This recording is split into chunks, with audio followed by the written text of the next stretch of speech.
It's live. We're on. Oh my god. Oh my god. Sorry. Gotta miss the camera angle. It's not pre-set up all the time. Once I get bigger, give me a little studio or whatever and do it from there.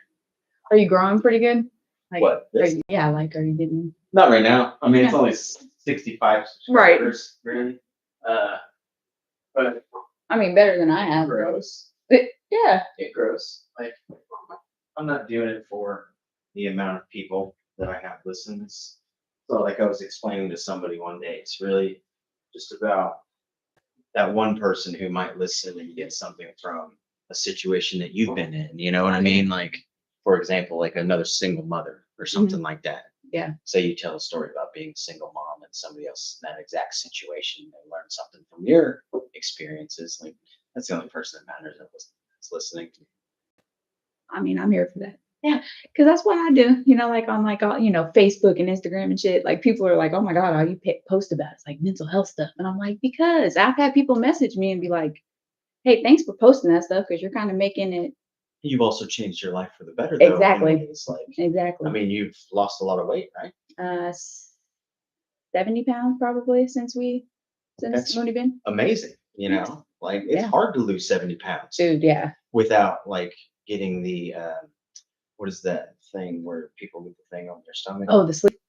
Is the sleeve? Or it's something that causes your stomach to not expand. Like it only allows. Yeah, I think it's the because there's like sleeve and then there's gastric bypass. So like gastric bypass is when they make your stomach smaller. Okay. Yeah. So then I don't know what the sleeve does. I think I know somebody who's had the gastric bypass. I believe she's lost a lot of weight. I work with a couple of girls that had it, and both of them lost like an incredible amount of weight. It's like that's kind of a lot of weight fast. It forces you to lose weight though. Absolutely, you can't eat as much. Exactly. So, yeah. But you didn't do that. You lost weight the old-fashioned way, like controlling your portions and. Kind of.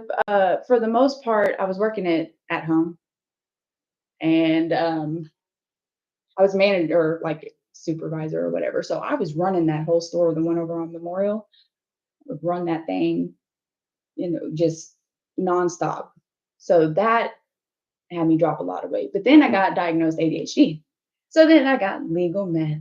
No, Adderall. Yes, but which one? Which one are you? Was it Vyvanse? No. What? Adderall. Straight up Adderall. Okay. Yeah. That the first time I took Adderall. Do you remember me like when I used to do like phentermine and shit? Probably. Yeah. I'm sure I knew you did. Because I know people would like come to me at work and be like, "Just let me get phentermine." That shit, it was just the same way as like Coke was for me. Like it made me more like I functioned way better. Like, and it wasn't like a high. It was like I felt good, but that was it. I was like, looking back at it, you're just like, obviously. Is phentermine a? It's a upper or amphetamine. But I was gonna say, is it amphetamine like Adderall and Vyvanse all that stuff? Okay. Yeah. Yeah, that's one of those. Get you going. Oh yeah, but that's one of those like weight loss things where people are like, you lose weight so fast. I'm like, yeah, I used to lose weight so fast on that shit too, and then look, I ended up being 250 pounds. You know what I'm saying? So you're gonna fluctuate anyways. Like I'm pretty much like I haven't worked out since June. So I'm like I'm gonna. Is that how you lost the weight though? Is being on the Adderall and stuff? Yeah, but it was also me staying busy and working 2 jobs and stuff. And right now I'm not really working 2 jobs. Yeah, because you don't really have the time to eat. Yeah, exactly. Yeah. Squeeze it in the can. Now like at night I'll get like the super munchies, and it's just like I need all the. I will eat like a thing of bread. Like I just buy like breakfast bread. The breakfast bread. What is breakfast bread? Oh my god, it's like croissants. No, it's like sweet bread. It's like the swirls, like Pepperidge Farm, and then Target has some. It's like apple fritter bread. Yeah, drops. Never had any. I ate that whole fucking loaf in like 2 days. That's like one of my main things because when I'm hungry, I need something I can just grab. Bread is easy. And bread is like my go-to I'll go to people's houses and I'll be like, I don't feel good. I need to eat some bread. Give me some bread. Like, it's easy that way. I can eat a whole loaf of French bread in one sitting. Oh, it's so good. Like if I had to choose something that I could only eat for the rest of my life, it would be bread.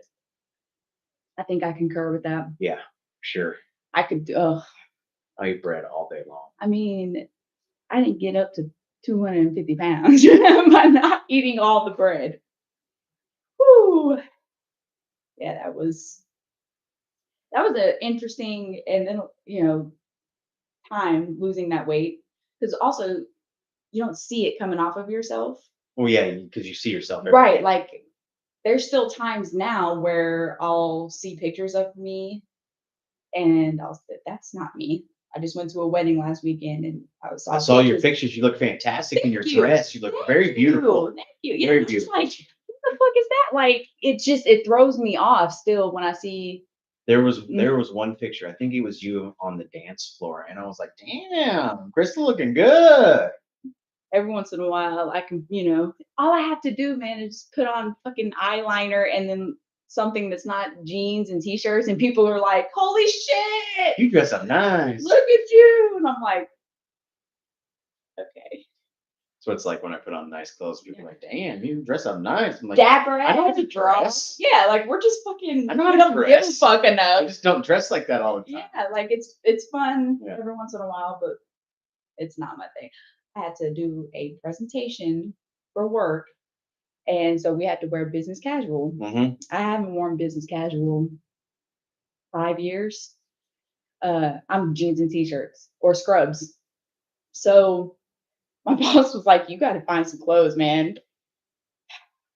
I had no clothes in my closet that were even remotely. You had nothing? I had nothing. Because what I would have had, anyways, it would have been from when I was bigger. Mm-hmm. Because that's the So last it wouldn't time. fit properly either. Nope. So I have now one business casual outfit that I can put on if need be, I guess. I actually own a suit now. Oh, I have a fucking suit. is it like a 3-piece? Does it have? No, it doesn't have the vest. See, that's what you need. Does it have vest? I don't think it has a vest. I don't think it does. But I purchased it for a funeral, so Oh, like. But I Is it- purchased a suit that was like the charcoal gray. Oh yeah. So it's not just a black suit. Right. So you can wear it at other. I can wear it for other things if Right. necessary. Right.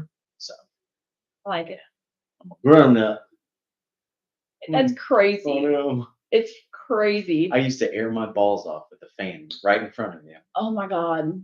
The things you used to do right in front of me. It's kind of weird to say. Sorry. Have picture proof. So that picture came across weeks ago. Yeah. Was it you? Yeah. Sent it, or was it on Facebook to Rachel, or did you? Yeah, I tagged Rachel in it on Facebook. Yeah, and I'm sitting there bent over the fan. I was like, I'm airing my balls off in that picture. I know exactly what I'm. Rip in your cheek. Those. I had to throw those away because there became a really big hole right where my balls were at. Oh my God. Yeah. I love those pants.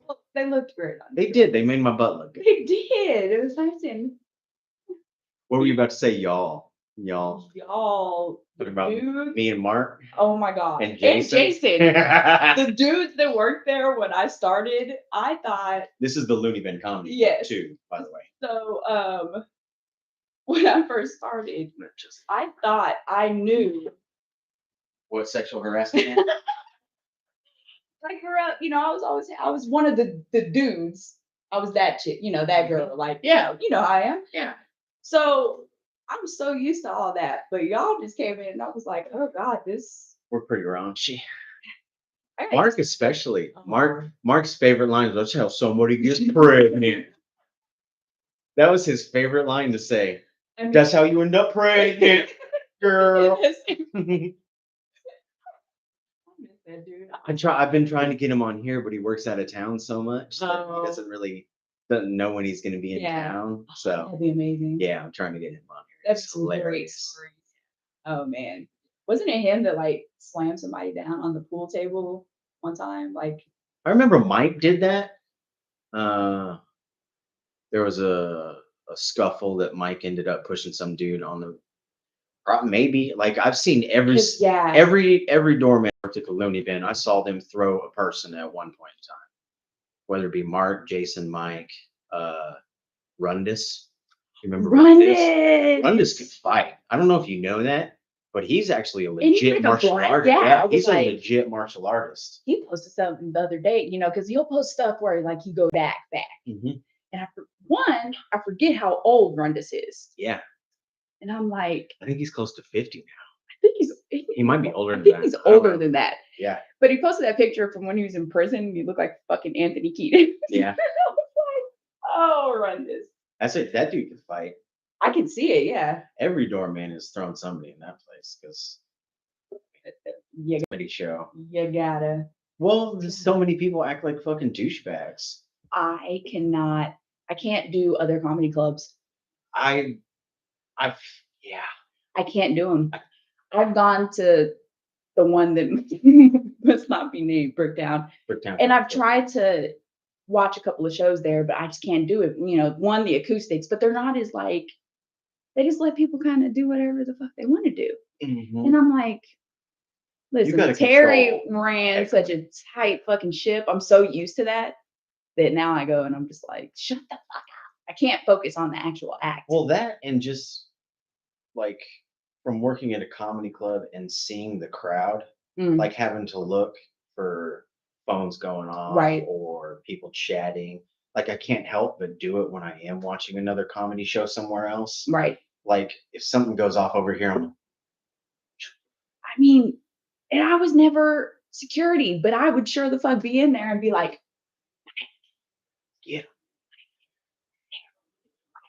like, You know, I actually took Rachel to a show one time and Jason came up and was okay, shut her up.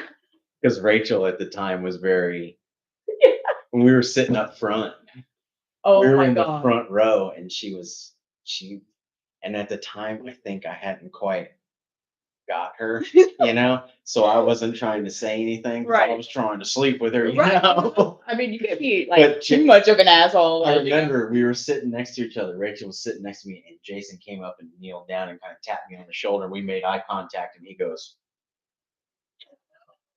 he didn't even say anything. He just kind of like nodded his head in her direction. And I was like, okay. He was like, shut up, bitch. Have you ever had like someone you brought in to come see the show with you and they acted a fucking fool? I brought a bachelor party one time. Gosh. I don't think it was my idea to bring him there because I never liked bringing groups there just specifically because of that. Right. But they wanted to go to the comedy club and it was a group of us, like 8 guys. I think I ended up standing over by the bar away from them because they were acting a fool. Oh my God. Well, we'd been drinking all day. It was a bachelor Yeah. party. Like, It's hard to keep I mean, those types of things. yeah, Especially because that would have been like what, in your 20s? so, late Yeah. 20s, early So, you know, 30s. when you're that young, you don't, and you're partying, you don't want to Yeah. just sit there like, and I got that, you know, I got that from people, but you should also know where the fuck you're going Mhm. and what the expectation is before you get there. But almost 100% of the time, if you have a group of people, there's always going to be one person that's a fucking loudmouth out of your group. There's And always that hecklers. one person, you know, that wants to be the center of attention. So obnoxious. Yeah. God, yeah, that was always like a rough part of ever just going to the shows. I did get clowned one time by who was it? Oh my God, what was his name? When you're at the Alex show, Ortiz. Was it Alex Ortiz? there's an Alex Ortiz who used to come through all the time. It's an Alex though. What's another? Alex Ortiz was the one that had the frying pan bit. But it wasn't him then. It was another Hispanic man. I just don't remember who, because it was Rick not. Gutierrez.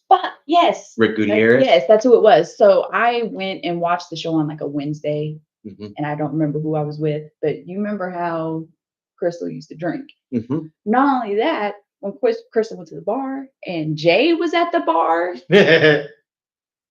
I could see through my fucking rum and cokes, you know, like shit. And so I had like 3 of those by the time he gets up there. And you know the laugh, the Your drunk, laugh, the yeah. drunk Krystal. Yeah. It's very loud. Oh God. And he called it out, but he didn't know who I was. He had no Oh. idea who, because he hadn't met me yet. 'Cause Yeah. I never You worked didn't work Wednesdays. at Wednesday. So I was laughing and he was just like clowning on me the entire show. And then the next day he walked in and I was like, What's "What's up, up?" dude? And he was like, "No shit." I was like, "Yeah, you got me there, buddy." The relationships that we built with the comedians was pretty cool about that place. It was awesome. Mm-hmm. Because there's some that I'm still like cool with. You know, I see him on Oh, for Facebook and sure. Instagram, and Yeah. we'll go back and forth. Todd Yon. Mm-hmm. Yeah, Todd was awesome.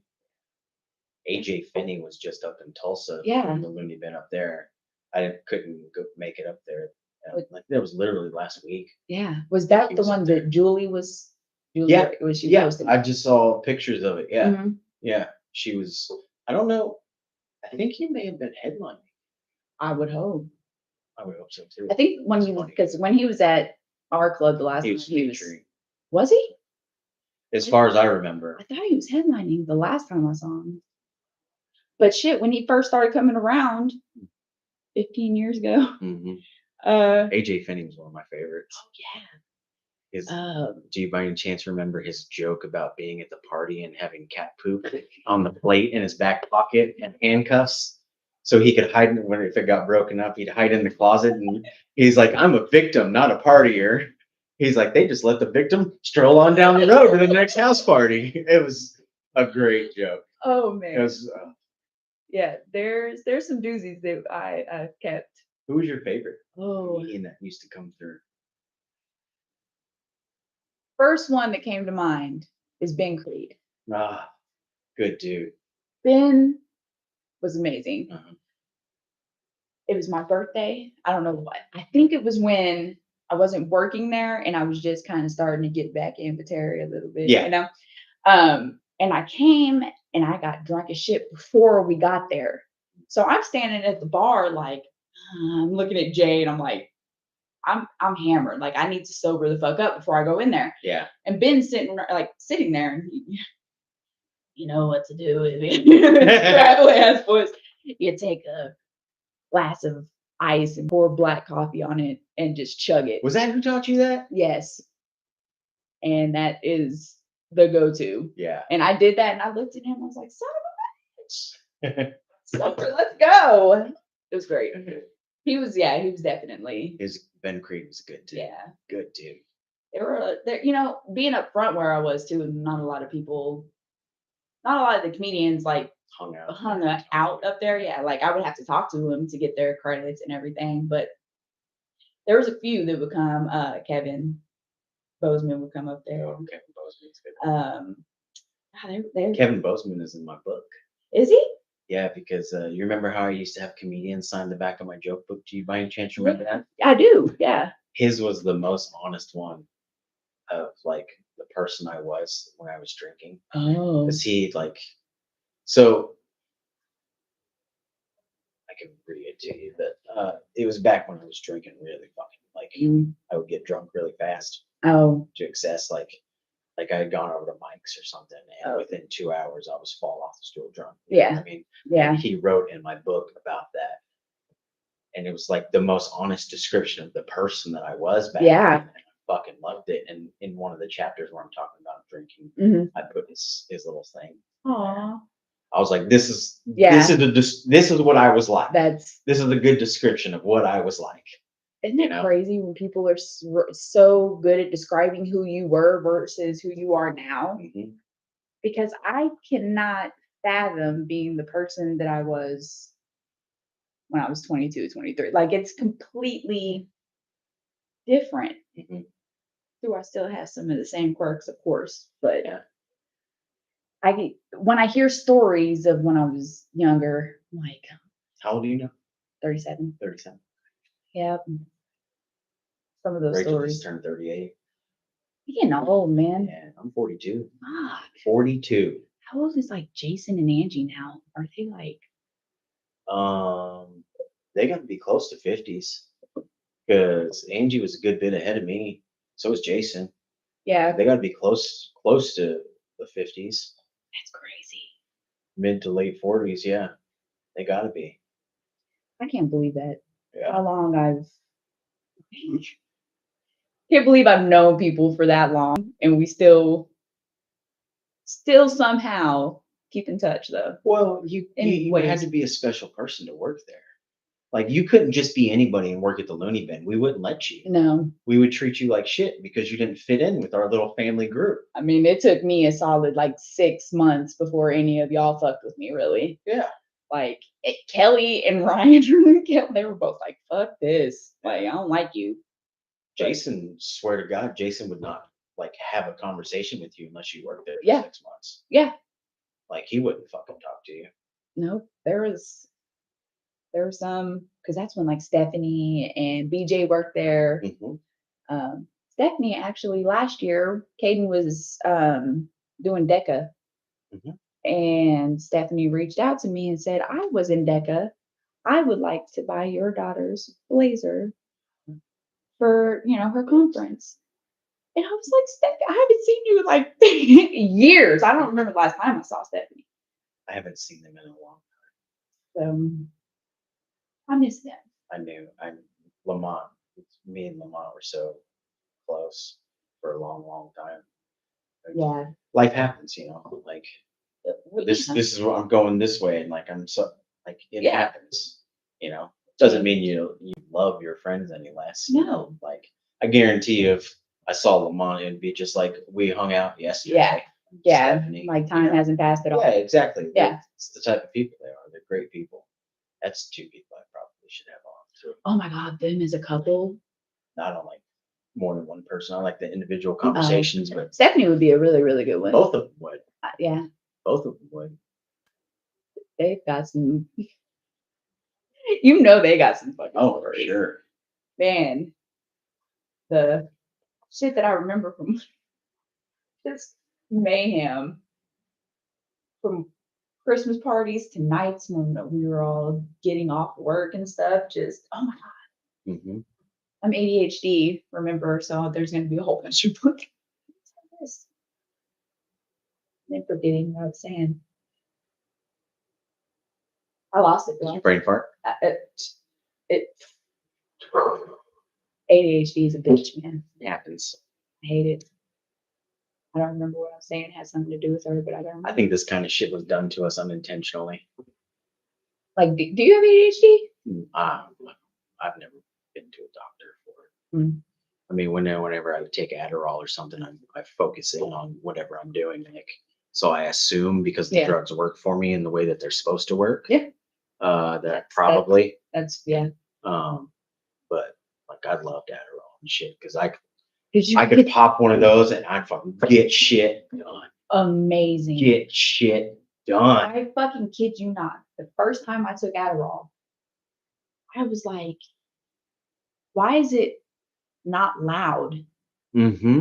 Why? There's so many less. I hate to say it, like I'm not schizo, but there's so many less voices, and so many less. It's like everything gets organized into a line. Yeah. So yes, I still have the racing thoughts and all of that, and just all of it. But like you said, you can kind of organize it so that you can. Now, don't get me wrong. There's still days, even if I'm medicated, I am space cadet. Yeah. So people don't understand like neurodivergence or mental health. They don't understand how it works. Well, that's what I mean by I think this has been done to us unintentionally.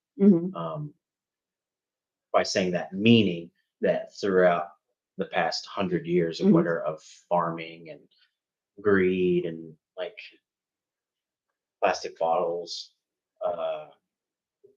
the chemicals that have been put on our food and water and all that stuff has eventually worked its way into our brains. Especially, dude, if you chemical imbalances. If you were a kid in the 90s, the shit that we ingested. Yeah, just from the Waterhouse. I mean, that was a joke. Do you remember like the Doritos, like the 3D Doritos? What the fuck were we eating back then? Well, that's what like the crap that we've eaten over the past so many years, like that has to have some sort of effect on our mental. Oh, absolutely. Like where we're at now as a society with mental imbalances and the depressions and all, like, you also have to take into account the world events that, Yeah. it's it's a combination of a lot of oh things. yeah, I mean, just people, You can't just point out one thing and say this is what caused this. Right. It's a combination of all the shit that's happened over the past 80 years. Yeah. Has brought us to where we're at. Like, I feel like so many people are on medication. Oh, for sure. Now, that's also because pharmaceutical companies are pushing medications and stuff over. Yeah. I mean, don't get me wrong, there's plenty of people that are on shit that definitely don't need to be. And it fucks with people that really need the medicine. So there's like a shortage of Vyvanse right now. And I have coworkers that are like, dude, I can't get my medicine. I have one coworker that's got like agoraphobia, and she couldn't get out of the house for a week because there's no access to the meds that she actually needs. It's like Ozempic. Oh, the people who actually need Ozempic, and then people are just using it for weight loss. Yes. Now, if you're, 400 pounds and you need help, that's one thing. But if you're 200 pounds and you just want to get down to 160, and you're doing that, Ozempic. That goes all over me. I'm like, there's people that are, type 1 that need this. And see, that's where the big companies don't give a shit. Oh, I know. I know. Like, at some point, you got to take some responsibility. Like, no, we need to get these drugs to the people who need them, not just people who just want to lose 40 pounds. Right. You know what I mean? Right. No, you cannot have any Ozempic. I don't care if you have the money. Like, these people need it. Exactly. Like, in celebrities they push that shit too on TV. I know. They did. It was an AI. Who was it? Kelly Clarkson. It was an AI video of her like pushing Ozempic. She had to like come out and be like, "That was fucking AI. I do not." Because she loses so much. She's one of those that fluctuates a lot. So she had to like defend herself because people were coming at her about it. And I'm like, well, they were kind of justified, but What do you mean? like people saying, getting upset because she was pushing it.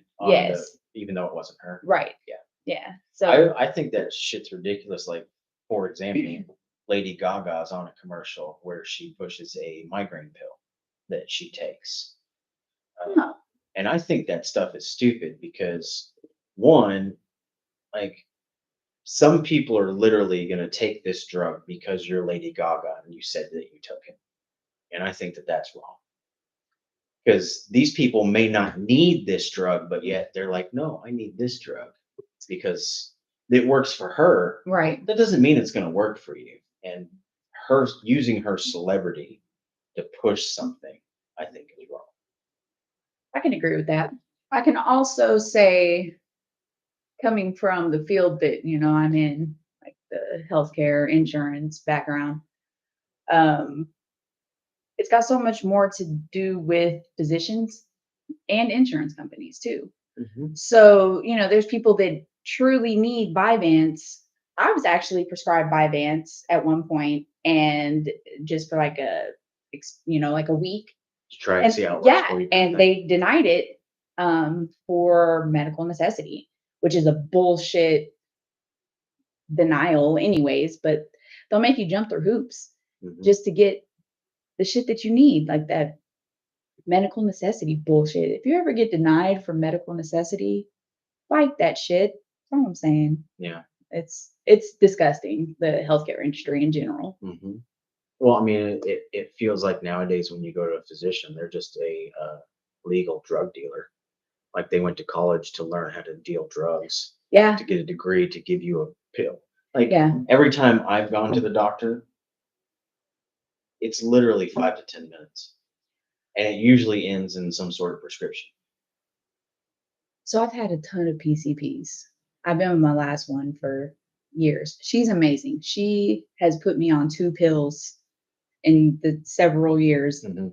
And but I've also had physicians that are just like that. Like, oh yeah, here's phentermine and also the sleepy pill that Terry used to take. Krystal? No, the other Ambien. Ambien. Let's put you on phentermine and Ambien Isn't together. Ambien the one that makes some people crazy? And it Does does. it make you crazy? Oh, oh. You know how Terry would take it, drink wine, and then call people? Like, did you ever hear any of those stories? No. I think she called Stephanie once. She's called a couple of people. Like, it doesn't remember it. And I've done that. Yeah. So I like just because it's you and the internet. But I did that one time. Took an Ambien, and when I say like I had the boxed wine, the fucking bladder. Frenzy. Exactly. So, and I had like a big ass wine glass, and I probably would drink equivalent of 10 glasses of wine, you know? Yeah. I went to bed one night. I did this. I went to bed. I just remember going to bed. I woke up. My bedroom window is open. My mattress is like the top mattress is like pulled off of the box spring. Okay. And my vibrator was just like right there. Krystal. Like, Sounds like you had a party. I was like, what the fuck? And then one time I posted something about sucking a dick or something on Facebook, like when I was like that. That's not a game to You play. have a child, man. Drugs. Yeah. Drugs and alcohol. It's crazy. Like that's actually how I got my DUI was pills and alcohol. Really? Yeah, I fell asleep at the wheel, drove into the back of the utility vehicle. Do you not remember whenever I got When my was I remember you getting I your was DUI. driving that black Hyundai Accent at the Oh time. yeah. Is that the one that you threw a bar stool or something through? Yeah, busted out windows. Yeah. Drunk one night. Mhm. Yeah. At Mike's. Yeah. No. No, it was at in my the friend's. It was at my friend's house. Where Oh. I remember that vividly. So continue to do it. I got home. Fucked up. drowsy. Alcohol. Dude, as Drinking to excess. much as I love the Loony Bin, how I never got a fucking DUI is beyond me. It's amazing how many people drive drunk, isn't it? It is. And I think like even after I got my DUI, I continued to drink and drive. it's because you think you drive better. You're like, you think in your mind, you're really like, I got this shit. I'm a professional. Like, it's ridiculous. And you're not. No. You're absolutely not. Like, oh, I don't drink much, like really ever, but last Saturday, that wedding, afterwards we went to a bar. And I do remember being like, hey, I'm going home. It was like 11, wasn't too late. I woke up and I remember getting sick. And then I was like, I barely remember that drive home. There's too many mornings where I woke up and I was like, you fucking get home. I was like, that's why I don't drink anymore. Because if you are like me, our brains, that's what a neurodivergent brain wants. That's why we have such addictive personalities. Okay. Because it's really not a personality trait. It's your brain. It attaches to whatever your addiction is. So, mine's been Coke, drinking, pills. Mm-hmm. I don't everything. Like you just cigarettes. And then all of a sudden you don't get that high. It's like you get a high from it. You don't get that high anymore. And so you're just like, oh, I'm done with it. But you have it's a feeling, I don't even know how to explain it, Draws. It's just the feeling of you get that dopamine hit and you just got to keep chasing it. And which is an addict. We know that that's straight up addictive personality. Yeah. But it's not a fucking trait of our personality. No. That is simply how our brain works. So you do have to take responsibility at some point and say, well, I know that when I drink, I'm going to drink to excess because I don't know how to stop myself because it feels good as I'm doing it. That was my issue. Yep. It's excessive drinking. Like, Yep. 'cause I enjoy it. Yeah, and you don't know when to stop. Yeah. Until it's way too way too late. way too late. Yeah. Way too late.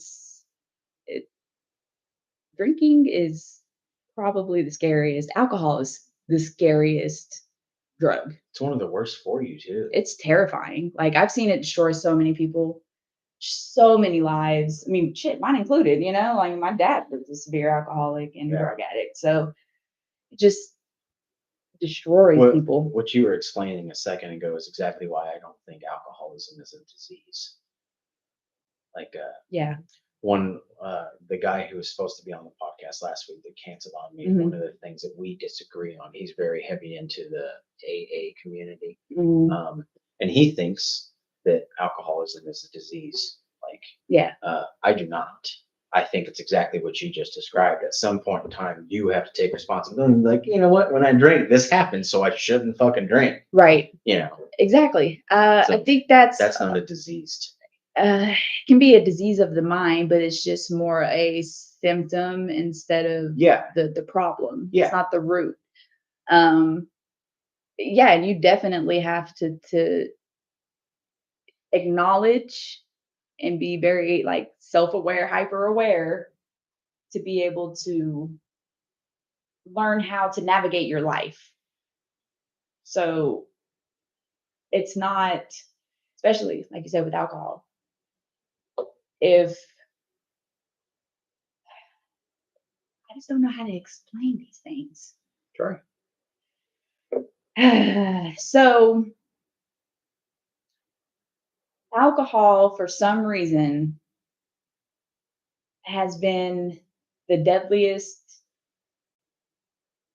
I call it a drug for everybody that I've known. Yeah. So I have seen so many people who are mentally ill and don't know that they're mentally ill.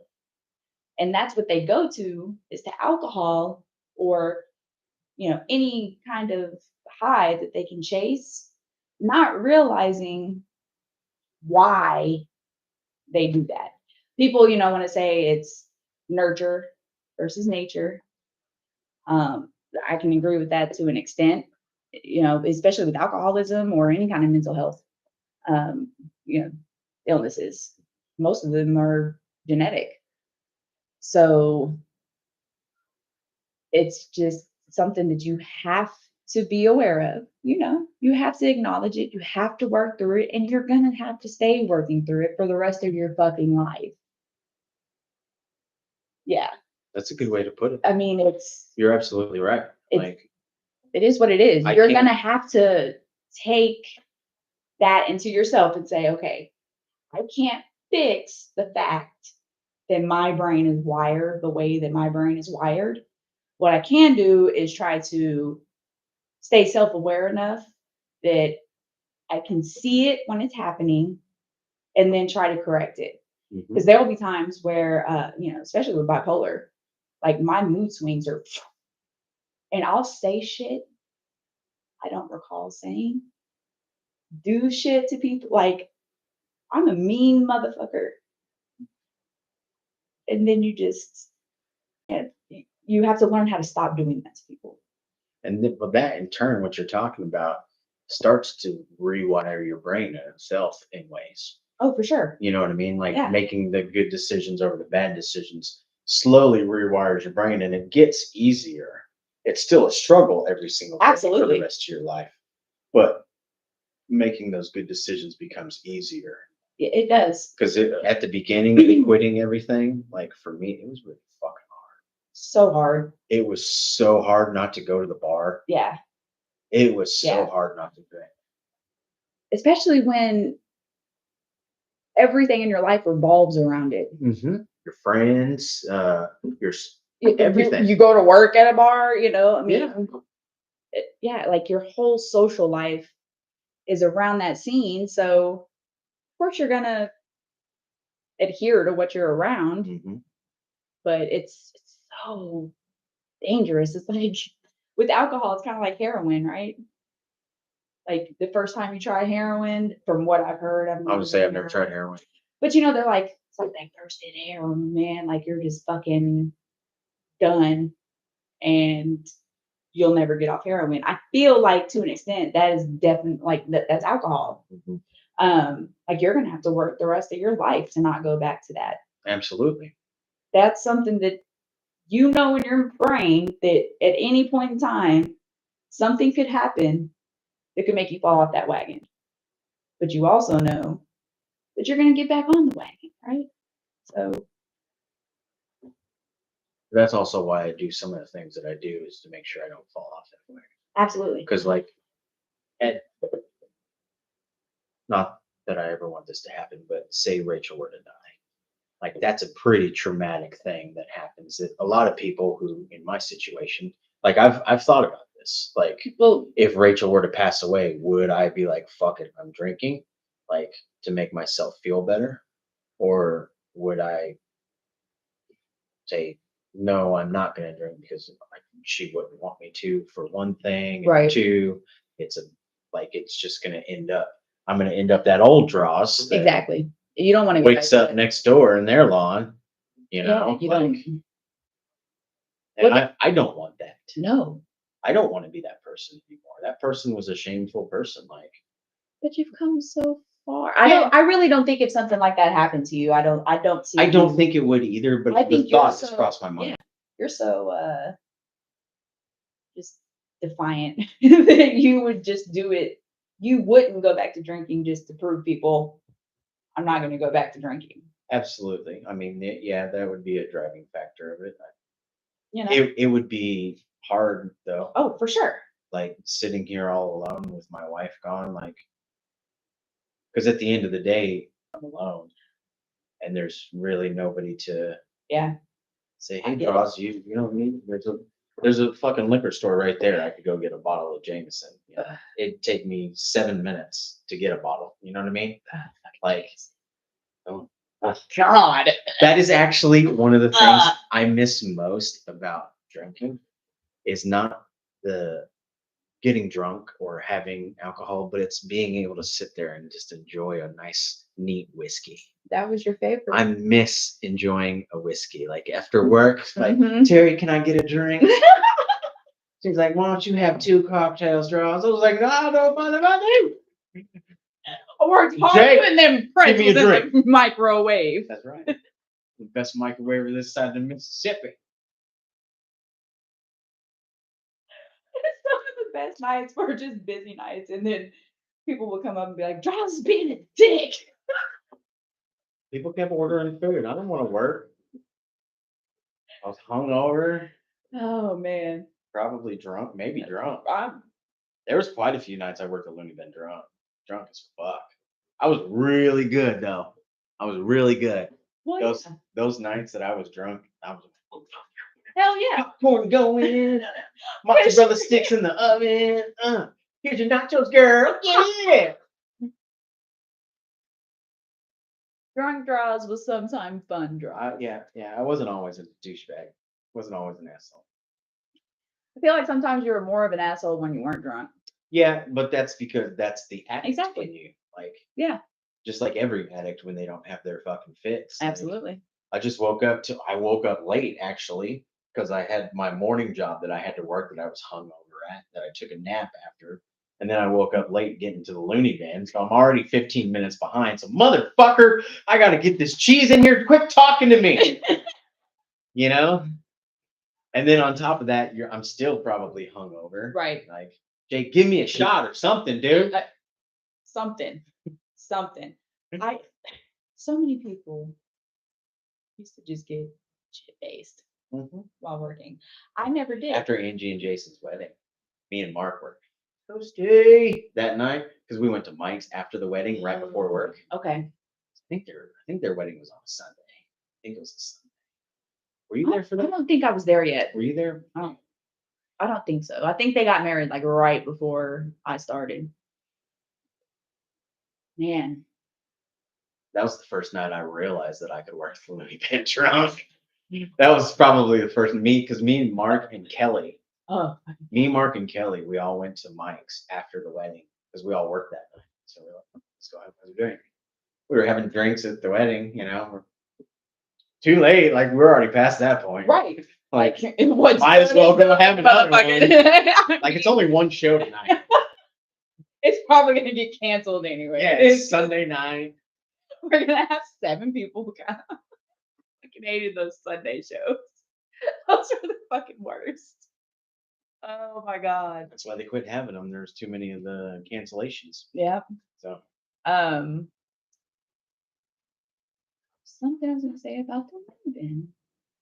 there's so much to say. About There's so much to say. one of my favorite jobs ever. Oh, Ever. easily. Like the people that I worked for, like working for Larry and Terry is like working for your mom and dad. Oh, and for working sure. with all of you guys was like working with your brothers and sisters. Like, Absolutely. even if we got mad at each other, like in a week or two, it'd cool down. Yeah. I You mean, know? it was what it was. It was, but it was Love so work. many great people over the years too, and that's what I loved about the fucking Christmas parties, is that you got people from like years ago to now, and so the Like last, the local comics. yeah, There too. yes, Yeah. I remember the last one that we had. That was a rager. You guys had to leave though. Is that the one that you guys had to leave because Rachel started having? No, because Seizures or your last Christmas parties, I wasn't really around Oh, yeah. because I started coming around towards the end. Remember? Yes. Yes. Because I hadn't talked to Larry and Terry for a while because they fired me. Yeah. For like the third time or something. But that last one was pretty bad when Yeah. they were pretty mad at me.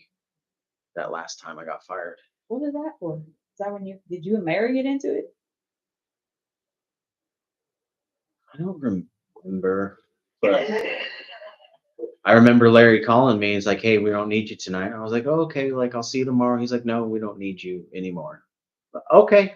And that was like the extent of our conversation. There wasn't no arguing or anything. It was just like it was literally that. He called me. He was like, "Hey, you don't have to worry about coming in tonight."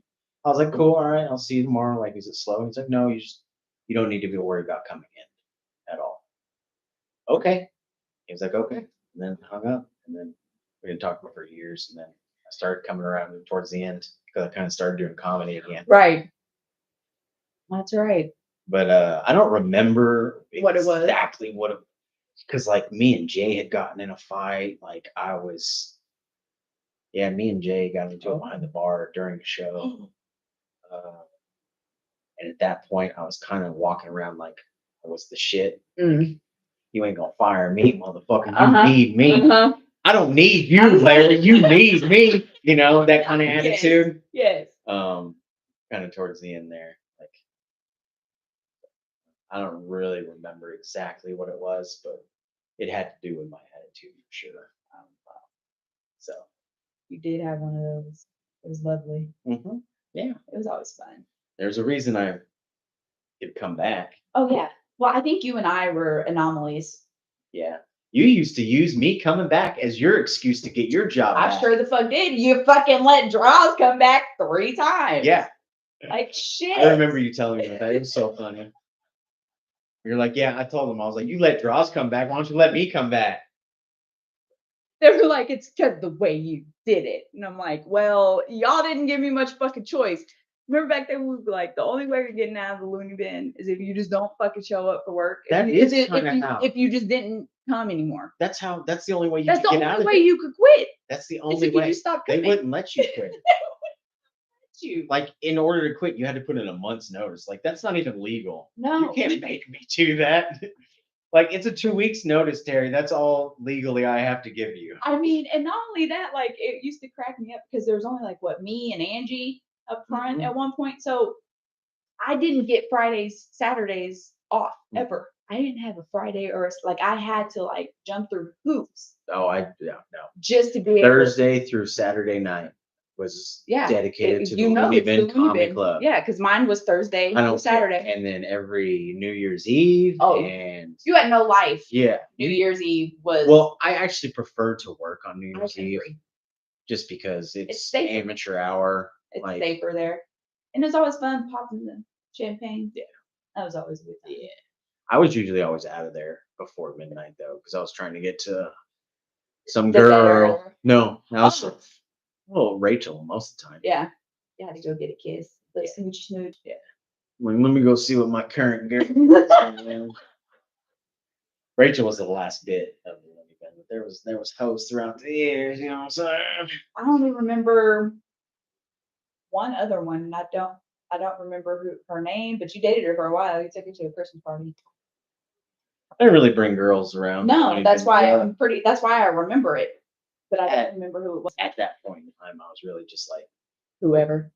yeah, like, hey, you're cute. Want to go home? I don't know.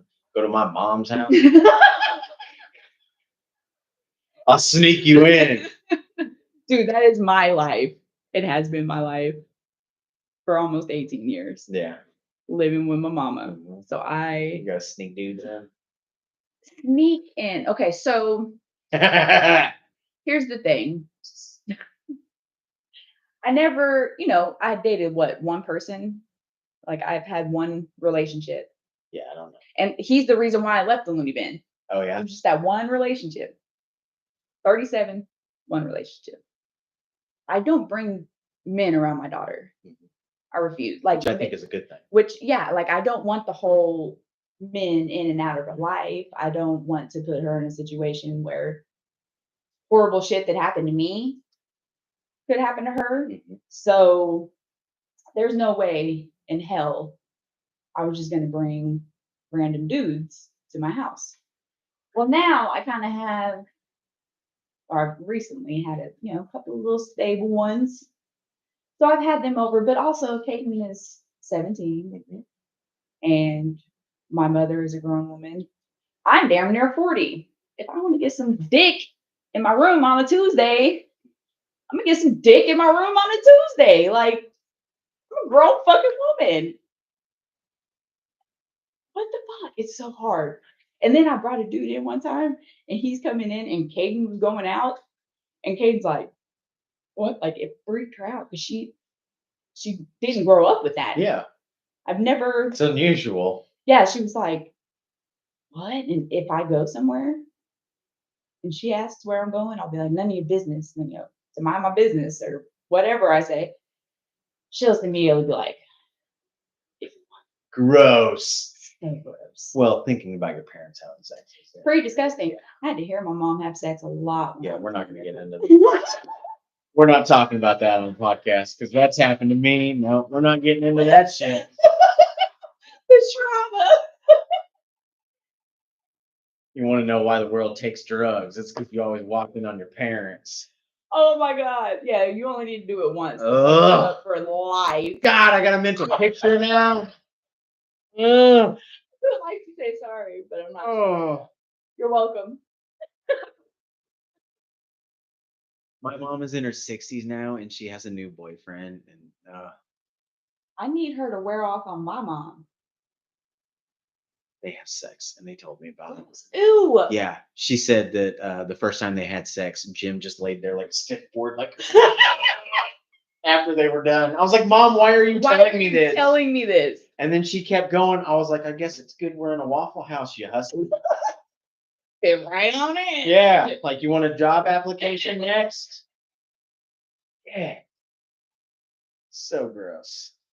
I'm glad my mom's living her life out at the beach, but I don't want to hear it. Is she in South Carolina? North? Havelock, North Carolina. Nice. About 20 minutes from Utopia Sand of Atlantic Beach, North Carolina, which is a beautiful area.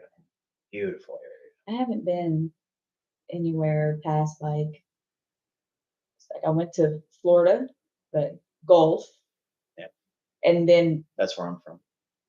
Oh yeah. And that's where Angie and Jay are from too? Angie and Jay are from like the Miami area. Oh. Like Fort Lauderdale, Miami area. Oh, they're from South Florida. Which explains a lot. My people. Out there the other day because somebody mentioned dropping acid. Mm-hmm. And I immediately thought of them. And I was like, I wonder how many times those motherfuckers have dropped acid. Because they do that was like our shit. I've never done it. I've never done acid. I've just done mushrooms. I have like a gram of mushrooms at my house. And I don't know how to do them. You just eat them. Ew. Just eat them. Ew. I usually eat them with something. It helps mask the flavor of the dried out mushrooms. Do you do it like to where you have like a bunch of time to be high? Like, how do you? I always give myself a like. It depends on how much you do. Mhm. If you're doing anything above 2 or 3 grams or above that, you won't. Would always give myself 5 to 6 hours Oh, where I okay. don't have anything to do, because that's one of the things I like about mushrooms is time. Time doesn't exist anymore to me. Oh, Like I just finished off some mushrooms I had the other day, and I went running, and during my run, my brain was like, "What time is it?" And then my brain was like, "It doesn't fucking matter what time it is, bro." we are Like- living the best life right Well, now. it wasn't that much. As I had a little bit left over from. Mm, Yeah, I'm saying maybe. um, So, well, um, I just like I don't know what to expect with it because I never did it before because people are like, if you're in a bad headspace, don't do shrooms. Well, fuck, back in the day, I was always in a bad headspace, yeah, so like I was always depressed or angry about something, and now I'm, like, my favorite thing to do is sit on my front porch after eating like a gram and just watch my neighbors, watch my street. oh, Like I literally just sit out there, have my water and everything, and just You kind of have it. sit there. You have a really good people watching street though. Mhm. See, I live in suburban Edmond. Yeah, I'm over it. yeah. Edmund's overrated. It's so overrated. It's so fucking packed every That's my biggest problem. all With it, is it's so time. packed. It drives me insane. So like I'm like going, I know all the shortcuts, so I try to beat traffic and stuff, but it's so terrible over there. Whale Springs area. But mushrooms, Shrooms. like if you just have a gram and you want to try it, I would give yourself 2 to 3 hours where you don't have a window where you don't have anything to do, where you can just kind of chill in your house. Okay. Like I don't think you're gonna get any heavy visuals or anything from it. You'll feel it in your body for sure. You might get some visuals. Like for me, it's sometimes like my senses get overwhelmed when I'm Oh. on mushrooms. Like I get a sudden surge of like, that tingly sensation when yeah. you're in your body, and it's just like, whoa, what was that? Like I'll get that every once in a while. Ooh, I get that It's- normally. Yeah, yeah, no, Stuff like that. it happens normally Yeah. too, but Yeah. like it's you're poisoning yourself. That's what it is. That's what mushrooms is you're poisoning yourself. Oh. That's what causes the hallucination. Well, that's what it is. Yeah. Yeah. That's what causes the hallucinations, and for you to actually trip is you're poisoning yourself. So every time my stomach gets upset, that's also another reason why I like to eat something with it. Like, especially Oh. like bread or Oh something. hell yeah. Eat bread with it, so it kind of Helps it. fills your stomach up and soaks up the acid, because you just get this uncomfortable, like I need to poop feeling. I hate Like- that feeling and I don't want it. Like you don't have to. So poop, now I'm but- hearing this and I'm like, I don't know if I want to do shrooms because it's gonna fuck with my belly box. I'm old. Yeah, that's another reason why you could stay at home. That's So true. if you need to, you can go sit on the toilet and trip. Can I borrow your squatty potty? You know what? Let's talk about squatty potties for a second. How do you not know about squatty potties? On the post earlier that I posted, I was like, my foot. You can see my foot in the picture, and the dog. My foot is on the squatty potty. Like that's why you can see it. That's why I was like, is How this do you- foot levitating? Yeah. Nope. It's on a squatty That's potty. a squatty Have potty. you never pooped with a squatty potty? No, but I'll tell you why. Have you ever pooped with your legs elevated? Absolutely. So That's okay. exactly what it is. It's amazing. It feels so empty afterwards. Because yeah. Yeah, it allows all the poop to flow out. It's so amazing. Well, when I sit on my toilet, like the wall isn't super far away, So you so can put your feet up. I just put my feet up. That's kind Give a fuck who's Wait, in there so, like, watching How me. elevated are your feet though? Like Just straight out, just. like your feet are up here and you're pooping? Like squatty potty is like you just lift your legs, and you It's a hard time. You gotta do what you gotta do. You gotta.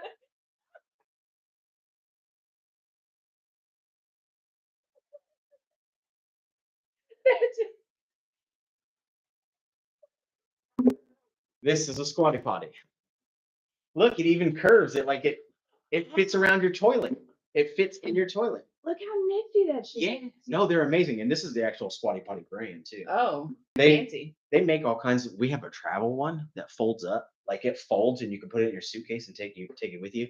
We have one to go with us. How did we go from being drug addicts and alcoholics to taking squatty potties with us? Because when you get older from doing drugs, you have You have fucked severe up. bowel movements, and you need a good way to release them. Absolutely. But no, these are great. These are amazing. I've heard of them. There was like an episode of Cleveland show. It was like a squatty potty something, and I was like, that's why I think when I saw it, your foot, it made me think of It's Cleveland. elevated. No, just on a squat.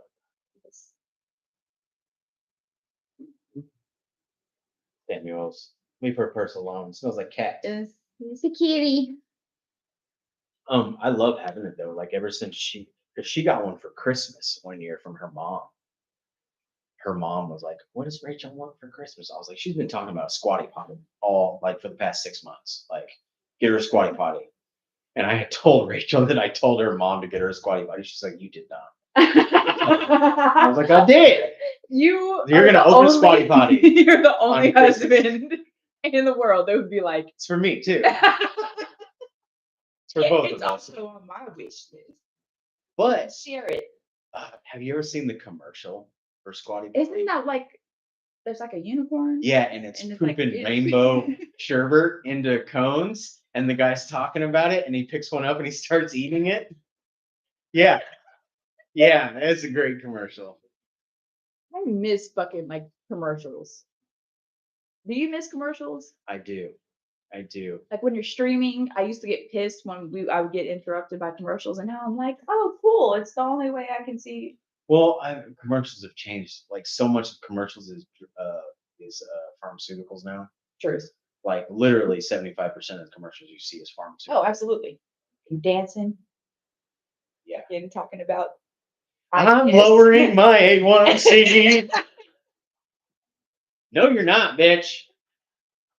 Sit the fuck down. Can you imagine having to like that be like your biggest acting gig? For some people it is like they get a good like flow. The chick for Progressive, That's true. Yeah. she has made a career out of doing commercials. Like she doesn't do anything else. I'm sure she makes hella good money. You know she does. I'm sure she That's does. genius. But I mean, like, it's all whether or not you know people like it. Truth. You know, like the Mayhem commercials, Oh, the insurance. yeah. That guy. Those commercials are gold a lot of the times. Like Oh. those are hilarious. Well, and then he was in Brooklyn Nine-Nine, and He's an established actor. Yeah, but it's just like But like I'll be like, oh, that's Mayhem. Mhm. You know, like that's exactly yeah, like if I saw Flo somewhere else, I'm like, is that fucking Flo? I've What? heard that she's really a blonde. Oh, I don't like that. Yeah, I've heard that she's like natural blonde. I think That's just what I heard. she needs to stop playing this and be her true self. What was your favorite commercial? Do you have a favorite like when you're growing up? I'll tell you mine real quick. So you remember old CD players that used to pull out your old tape deck out of a car or something, yeah. and then you would put in a CD player, Mhm. like Kenwood. Oh yeah, like the faceplate, like the face. Okay, with the faceplates and everything. Yeah, Mhm. yeah.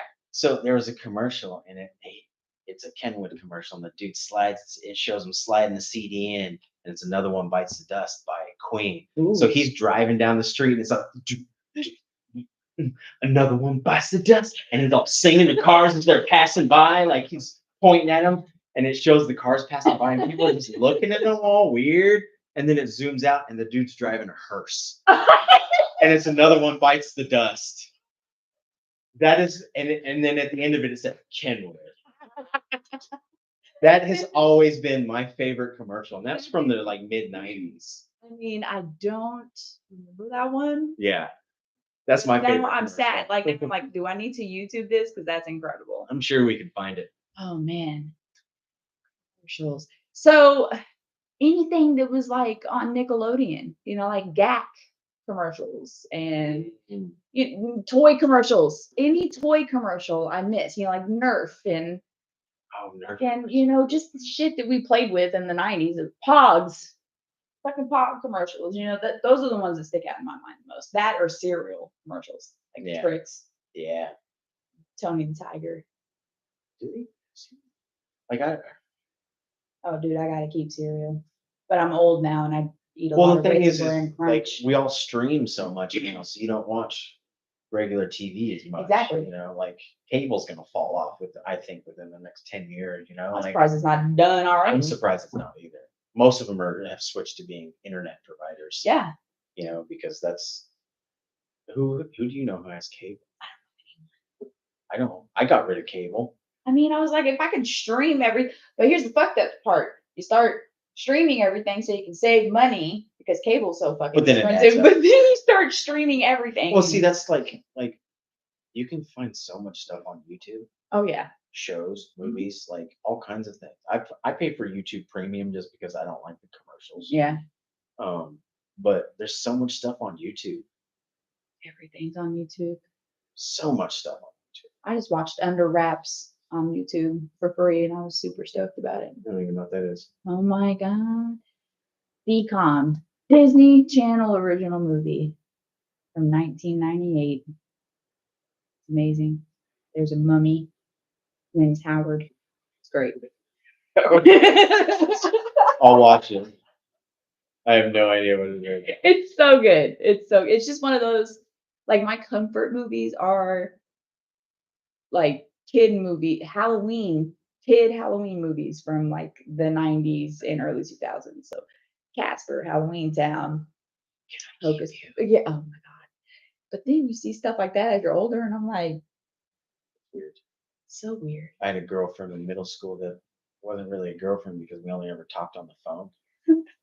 But during one of our phone conversations, they were talking about the Casper movie, and they're like, "Can you do that? Can I keep you?"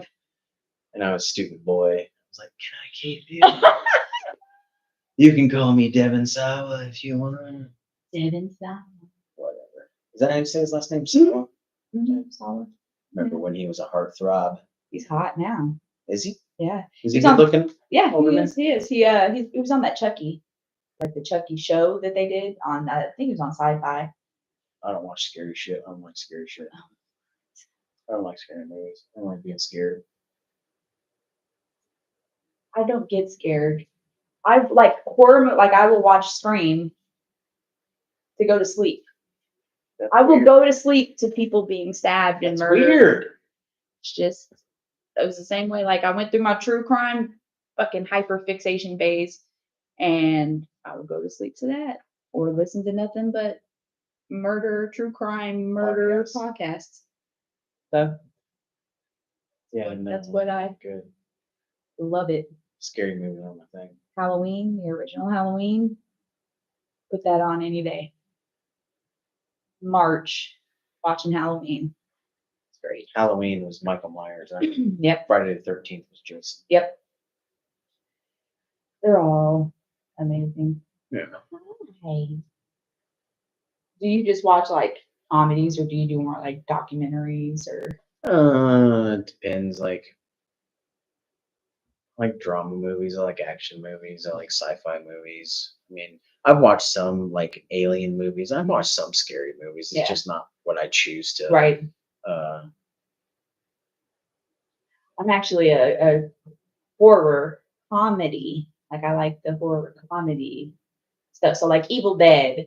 Dale and Tucker vs. Evil. Fucking perfect. That movie is great. It's so good. It's hilarious. The Dead is my favorite movie of all time. It is my favorite movie of all time. Yeah. I come up here. Put your face on camera. Come on. Nope. Okay, never mind. All right. Not interested. Just a good puppy. Come on. All right, don't come on. Whatever. What? Sam doesn't want to be on camera. Sam don't like them at all. But horror comedies? Yeah, they're my favorite. Somebody showed me the Evil Dead movie. I think it was. Like the original one? With like this was the one where she licked a razor blade and it slit her tongue in half, and then she kissed a guy with that slit tongue. Pretty sure that was the newer one. Yeah. Yeah. But the whole time I was watching it, I was No, the original, like the first one with Bruce Campbell in it, his sister gets raped by woods. The fucking trees, like hammer up, and she gets raped. See, that's why I don't like evil movies. Like It is insane. I don't want to think about that shit while I'm going to sleep. I've gone to sleep to that movie. Well, I think I got traumatized as a kid because watching Unsolved Mysteries as a kid. Oh. There was one night where I remember it's when we lived in England. So there's lots of ghosts over there. Oh. England's been around for a long time. Did I know you lived in England? It's been around for a long time. Job draws. You're welcome.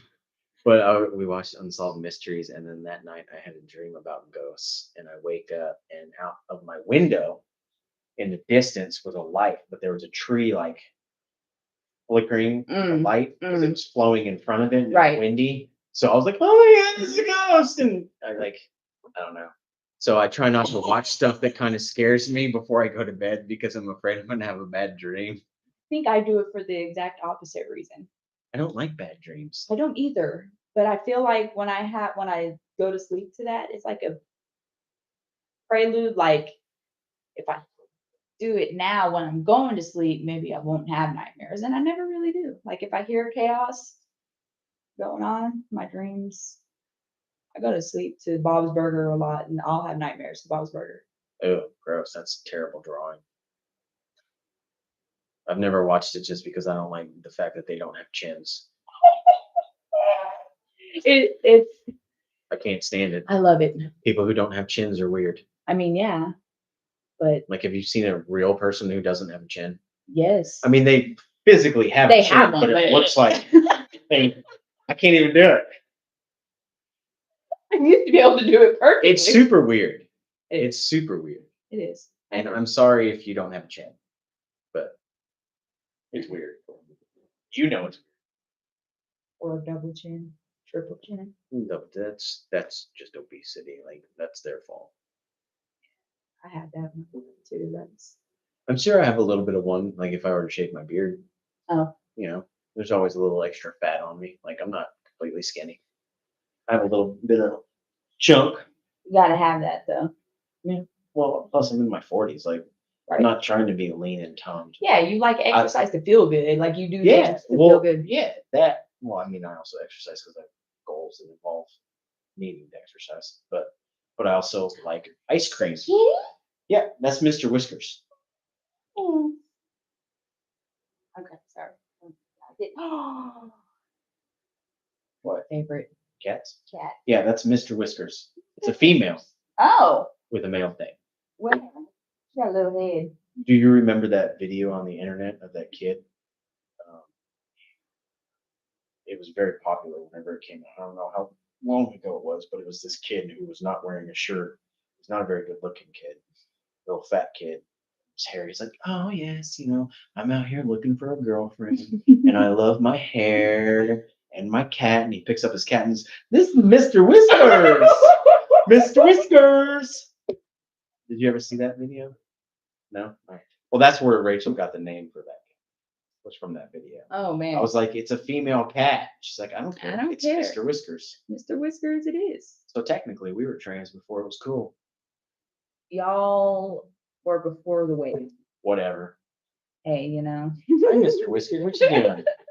My pussy's rubbing up on me. Oh man, your pussy was all over my leg a minute ago. Man, it is the greatest thing in the world when she crawls up on my chest and lays down and I pet her and she just purrs. Like, it slows my heart. I miss that so much. It slows my heart. Yeah. Like, it for sure. They really do like calm you. Stress. Oh yeah. Like anything. Like it calms you down. Female cats, because I have a big fat orange meat. Well, he's not meat. He's lovable, but he doesn't cuddle.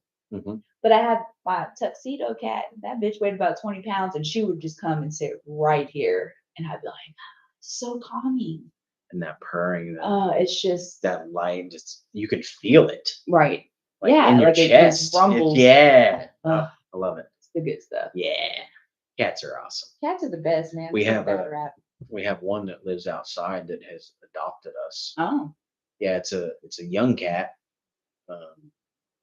She just showed up one day. The cat distribution Yeah, system. Gotcha. Pretty sure she sleeps during the day in their backyard over here. Really? But like, if we go out there and if I sit there long enough, we call her Nebula because she's black and she has a bunch of different spots on her. She looks like a space nebula, you know. That's gotta be. She's super. She's the calico. Oh. Yes, but she's super sweet. They don't get along. Of course not. They don't. But she's just kind of hangs out around our house. Like Betty, our neighbor on this side, she's the old cat lady. She has multiple cats, but she always has food on her porch for the neighborhood cats. Because a couple of her cats, Dingo actually kind of lives outside. He's a fat cat. You'll go outside and he'll be laying on his back in her driveway, and I'll just walk over and I'll just start petting his belly, and he just looks up at me like, yes. A good fat cat that loves a belly rub.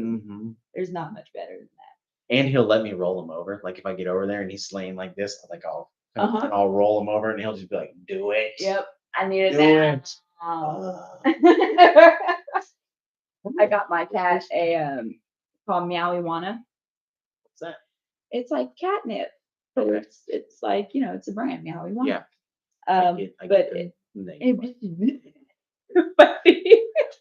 It's like it looks like a cigar, but it's a fucking blunt, but it's got catnip in it. I have a video of this fool, like he is like full on gripped it and he's like bunny kicking the shit out of this thing. And I'm like, and he's like holding it to where it looks like he's actually smoking it. I was like, cats are amazing, man. Just never ending entertainment. And if they don't like you, they don't fucking like you. No, fuck no. If a cat decides it does not like you, it doesn't like you. She'll jump up on you. Get here. Oh, hello. Yeah. Be careful. She does do the little nip you thing every once in a while. It's okay. Yeah, every once in a while I'll be petting her and then be like, "Oh, don't bite me." Leave me alone. She never draws blood, but it's just that little. I have a scar. Like, see that one that looks like I tried to off myself? Can you see it? Here? Yeah. Yeah. That's from a fucking cat. Oh. Fucker. Well, hello. Yeah, she's got her claws. Yeah. It's terrible. Whenever I did my podcast with Bob Devine, who's a tattoo artist, he's got cats, and she towards the end of it popped up here and was laying right here in front of him like a slut. Were you being a whore? She was. You were being a whore. Straight slut. Goodness. Oh. Yeah, I got to adjust. I haven't seen a cat this needy for love in a while. Oh, okay. I actually fed her before you got here because I set up the camera by her food bowl. Oh, yeah. And she eats twice a day. Yeah. So. How much do you give? Like, do you do wet food or dry food? We only do. She won't eat dry food at all. So we only do wet food, and we do a brand called Tiki Cat. Oh. It's literally like sometimes I'll open the can and you can see a sardine head in it. Like it's got fish pieces. It seems really good food. And she is a crack addict for it. Really? Because come 5 o'clock, 4 o'clock, 5 o'clock, like we usually feed her about 7. Oh. Because we feed the dogs and at 8 whenever Rachel takes her pills in the morning. Mm-hmm. So we were feeding her, and then we got to a point where we're like, we need to feed her twice because she only eats the small can. Oh, yeah. And so come PM time, like 4 or 5 o'clock, she's like, meow, meow, meow, meow. Now, bitches. She is an addict. Are you an addict? And man, when you pull that can out and you open it, she hears wherever she is at, she hears it. Are we not a Mr. Whiskers? Are we not a folder? Oh, don't get me. I saw it in her face. She's like, bitch, I'll bite you. Fucker. Oh man. She's a good cat, but she's an indoor outdoor cat.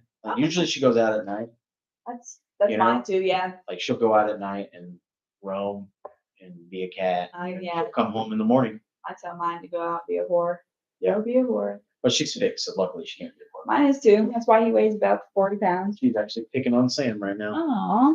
Dude, she runs him. Like Sam's scared of her. It's always pit bulls terrified of cats. I mean, That's Gus. Is he rolling around on the chair?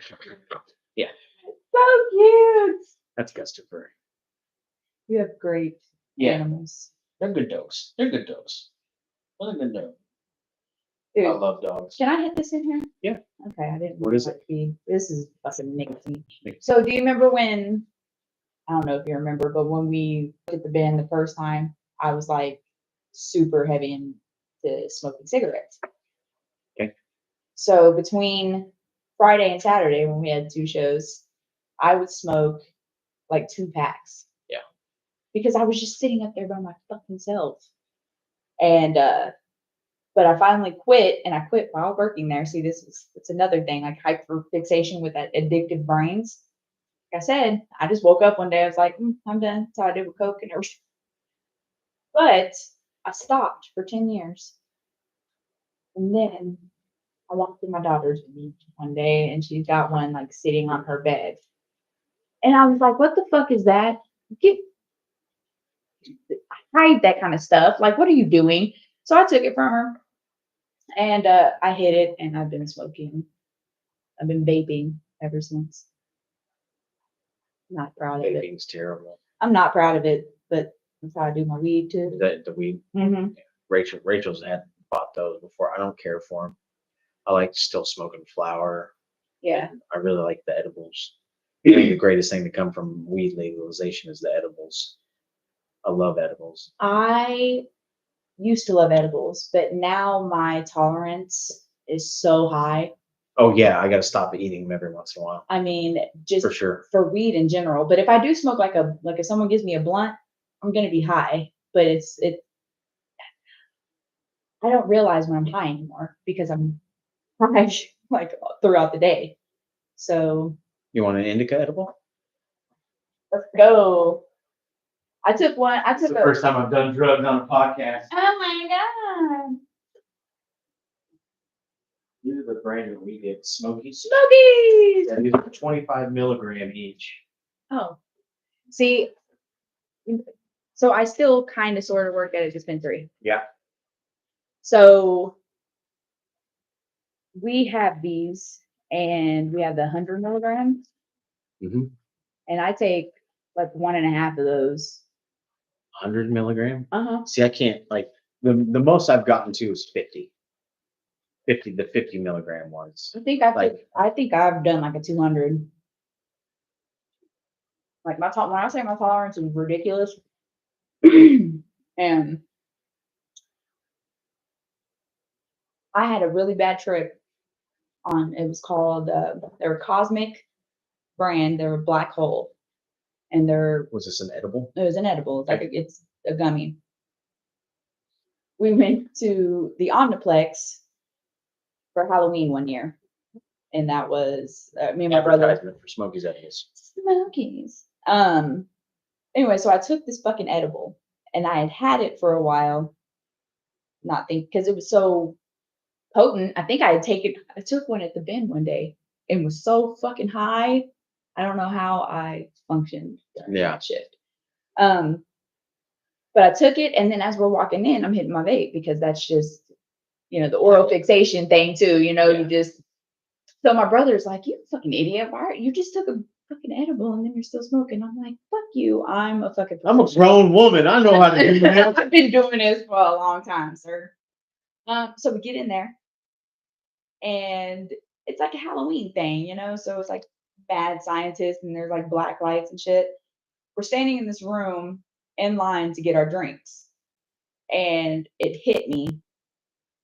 I lost my shit. When I say paranoia, it was so bad. How many milligrams is that? 100. But it was like I ended up dosing myself, and I don't know if it was because it sat there for a while and it became more potent. I don't know, but it was the worst like time I've had on like just weed alone. Yeah.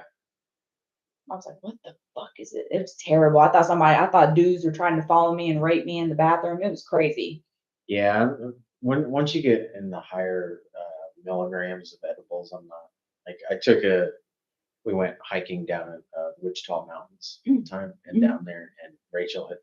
This is before I really knew my edibles. Mm. Like I didn't know you needed to start with probably 10 milligrams. Rachel had given me 100 milligrams, and we ate it on the way down there to the Wichita Mountains, and when we got like halfway up the mountain that we were hiking, I was just feeling sick, and like I was like, something's wrong. Yeah. Something like I need to turn like.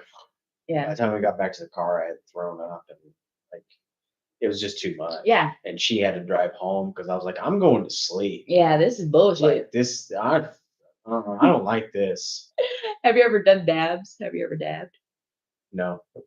Dabbing took me a while to get into it. I have like one of my best friends, she is the one that got me doing it, but she does like the actual, like the big dab rigs. So, it looks like you're fucking smoking meth. When you do it from a dab rig. Yeah, like, because it's like it looks like you're smoking meth. So the first time I did it, I was so fucked up. I had to go and lay on her floor, like flat out, and I couldn't move. I was like, I have never been this fucking high because it's so potent. Mm-hmm. But it's also one of those things, like the more you do it, your tolerance, it just pretty much stops getting you high because it's so potent. I think that's one of the reasons why I've never tried it is because I don't want to be able to not smoke flower. Right. Yeah. Because what you're saying is the Yeah. potency of it. Yeah, dabbing is like I have patients that exclusively dab. Like they'll come in and just buy wax or batter or whatever. But it's something that I try to only do every once in a while. But I also have small devices now. They have like a terp pen, and you can literally just put the wax in there I think I've seen those. and just heat it up, and it looks just like you're smoking one of those. Yeah. So, but the smell is strong. But do you remember my friend Nick, the comedian guy that I introduced him to me anyways? But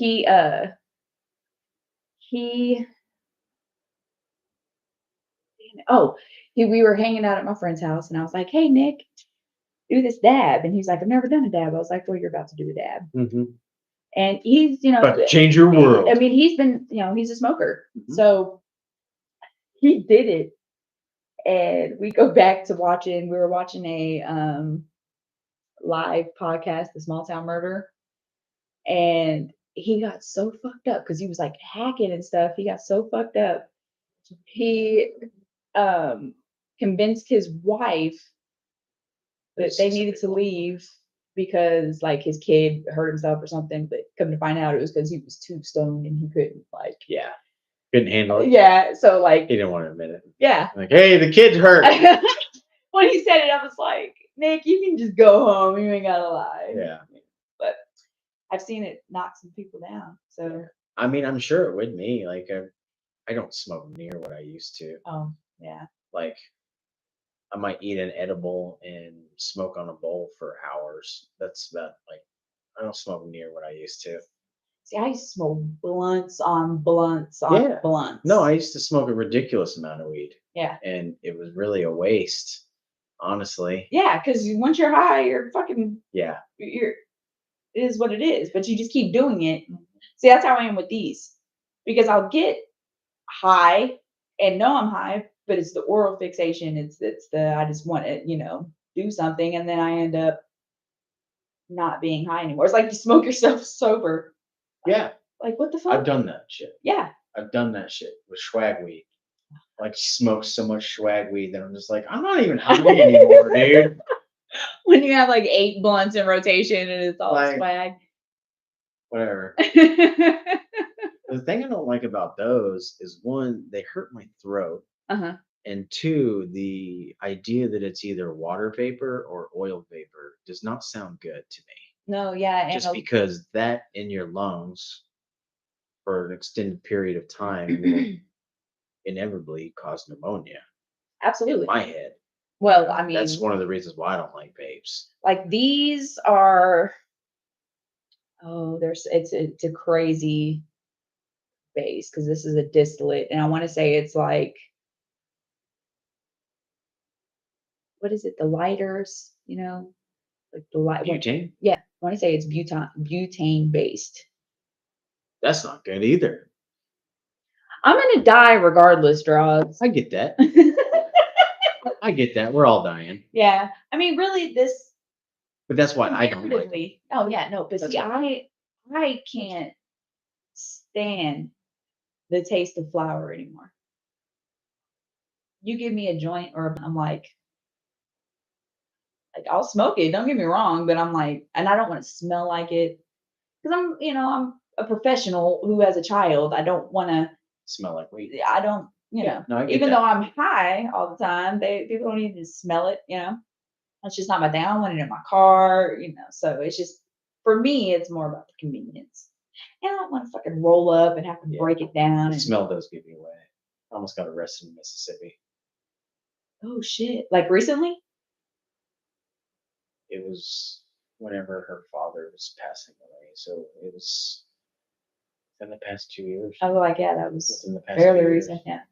Yeah, I was driving her aunt back from Florida. Okay, so we're in Florida. We need to get back to Oklahoma City.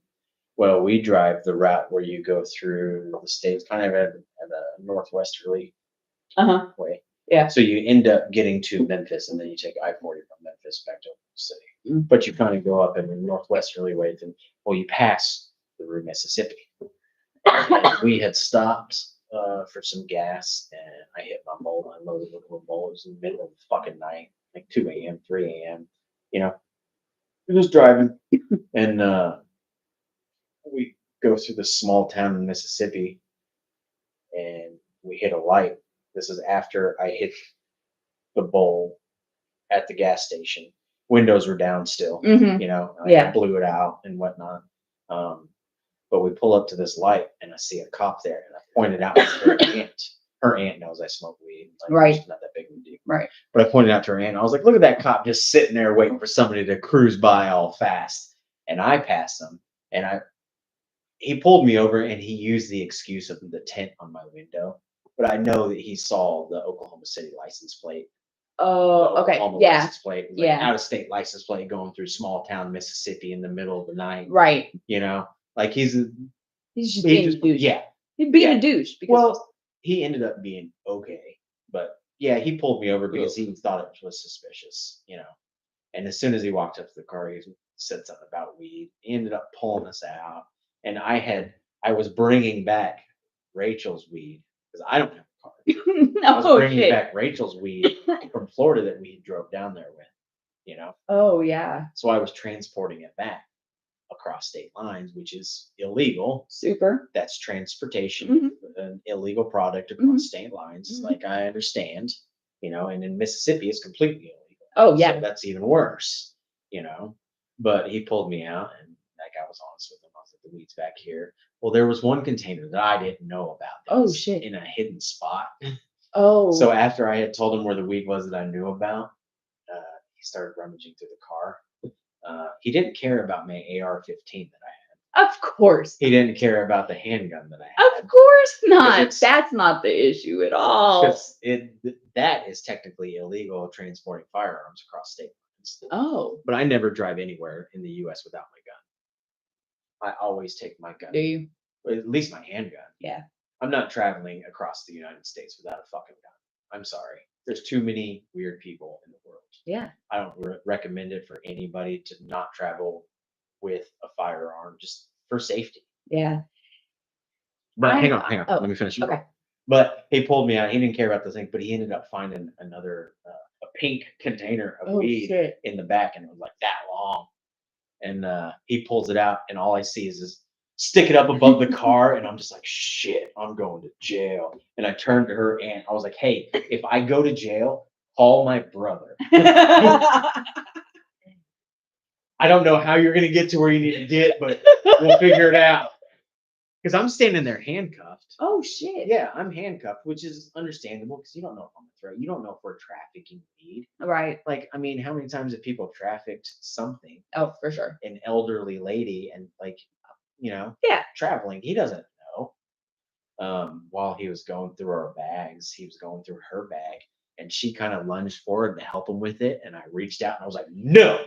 It's like, stay right there. Just tell him where it is and Yeah. he will do it. And the cop looked at me, he goes, thanks. I think that's what saved me, Probably. because it was obvious that I have had interactions with police officers Right. before and I know how to conduct myself. Like, I'm not trying to hide nothing from you, bro. Right. At the end of the day, he dumped out my weed, made me stomp on it, and he like gave me all my shit back. And I mean, he took my pipe. He left the edibles. He left the edibles in the center console. And the weed cream that I had. You know how they make weed cream? Yeah. For like pain Uh-huh. and stuff, like icy hot? Right. He left the weed cream and the edibles. So we drove down the street, stopped at Love. I was like, I'm eating this fucking getting it out of the car. I mean, for real, eat all of them motherfuckers. Well, I mean, he dumped all of our weed, so lost all the weed on it. That sucked. So yeah, that's It's enough. better than going to jail in Mississippi. Oh, for sure. Holy Like, shit. He sounds very terrifying. well could have taken me to jail. For sure. If it was me, I would have was- gone to jail. But well, you you- got a loud mouth. You have to be polite. Nope. I'm not doing it. Like I just always been I can't. The only time, so I have like I have a solid like 10 traffic tickets in my driving. Okay. I've been nice one time, and we were leaving Mike's, and the fucking Glade or whatever that goes around. You're by I'm at that light. Turn right, and I hear it. And whoop whoop, and I was like, shit. So I have my friend Lee over here, who's Mexican. I have my friend Tina in the back, who's Laos, and then her boyfriend, who's black. Okay. Okay. Lee over here with a fucking open container. I'm drunk. It was all bad. I was like, oh my God, we're going to jail. Like, this is not good. So I was like, all right, I gotta put this privilege to use. Because I knew that was the only way we were gonna get out of it. So I turned on that cute little white girl charm and got us right the fuck on out. And I was like, being nice to a cop will get you out of a lot of you shit. just have there's something morally wrong with being nice to them. I don't know. Like, they just It's just a person doing a job. no, but I've never had a positive experience with law enforcement ever.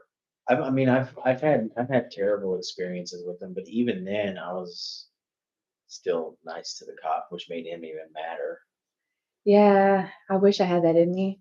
But see, I'm just like, I'm just not trying to go to fucking jail, especially Oklahoma County. yeah. Fuck that. Well, like I said, I'm only getting pulled over for traffic shit. Yeah. But a traffic stop can land you in jail real quick if you have an attitude. Oh, I fully acknowledge the only reason I haven't been shot or anything that would have happened if I were a black woman.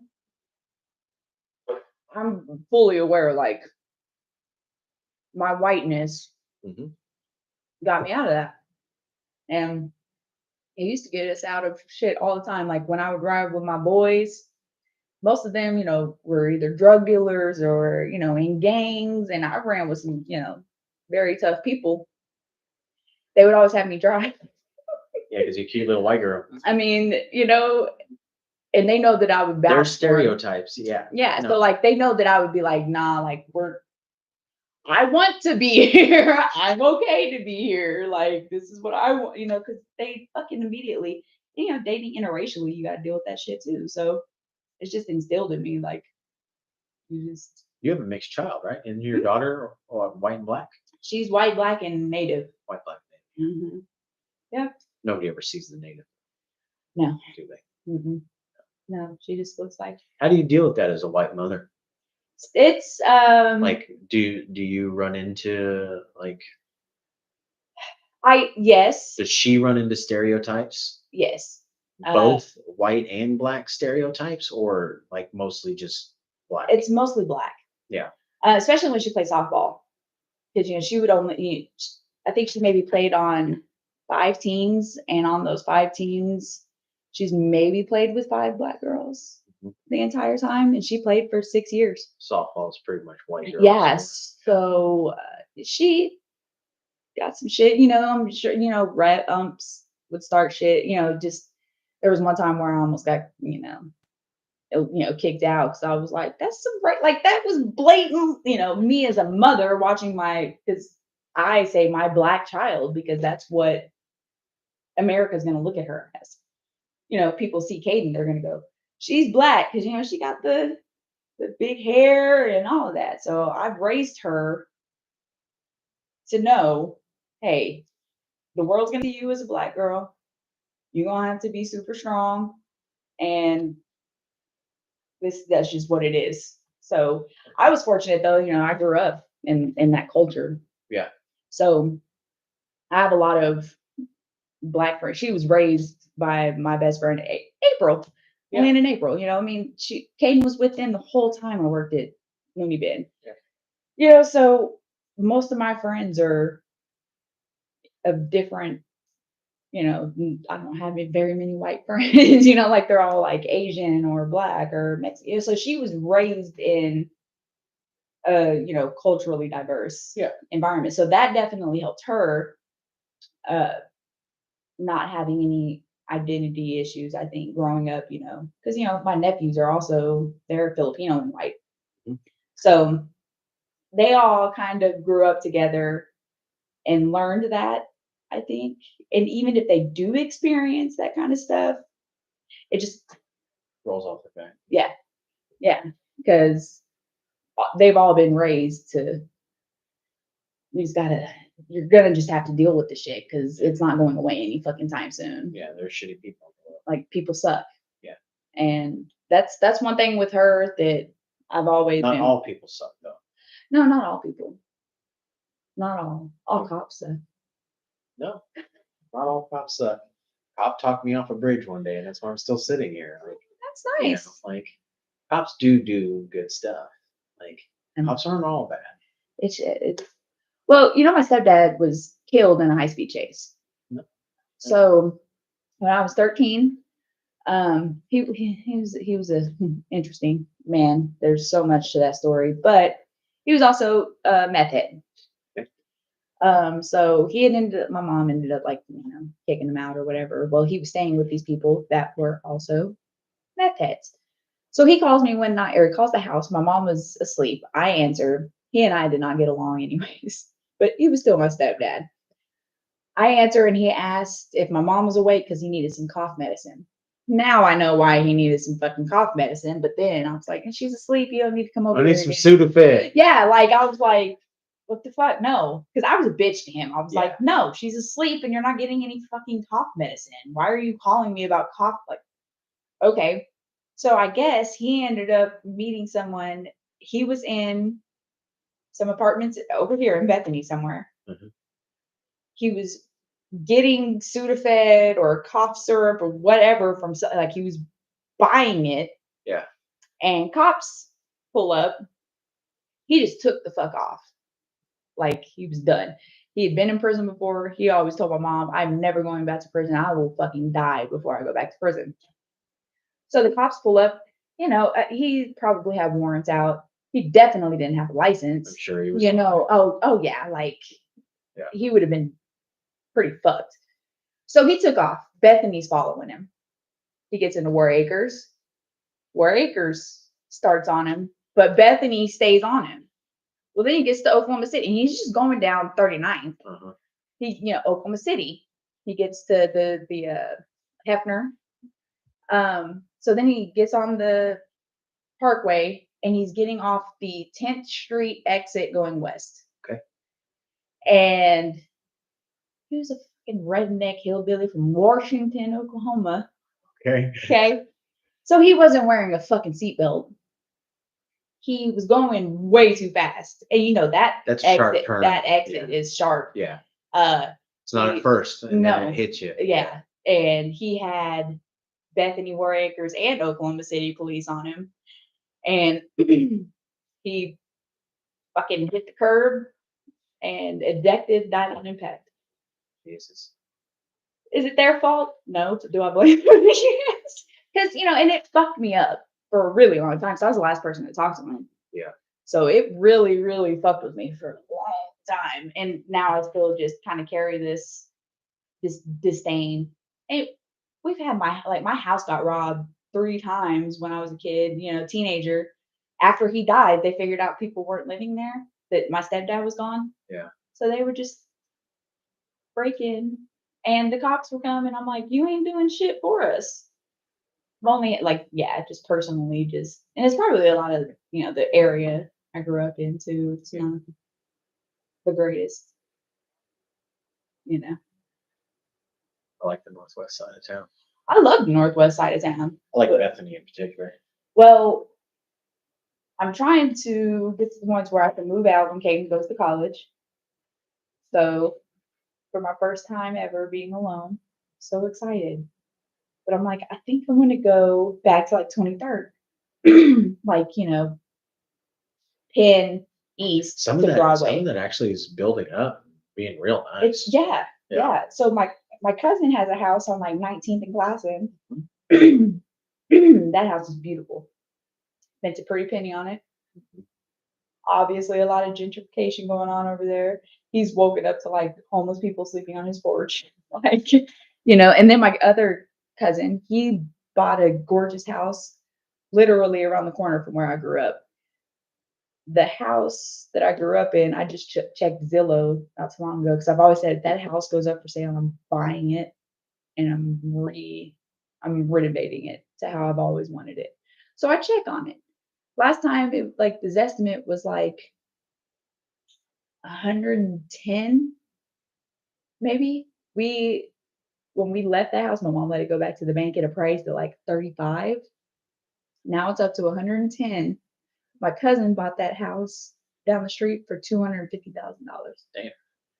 So there's houses 2 blocks south of where I grew up that are now $250,000 houses, and I'm like, there's no way in hell. Now they're rebuilding that shit.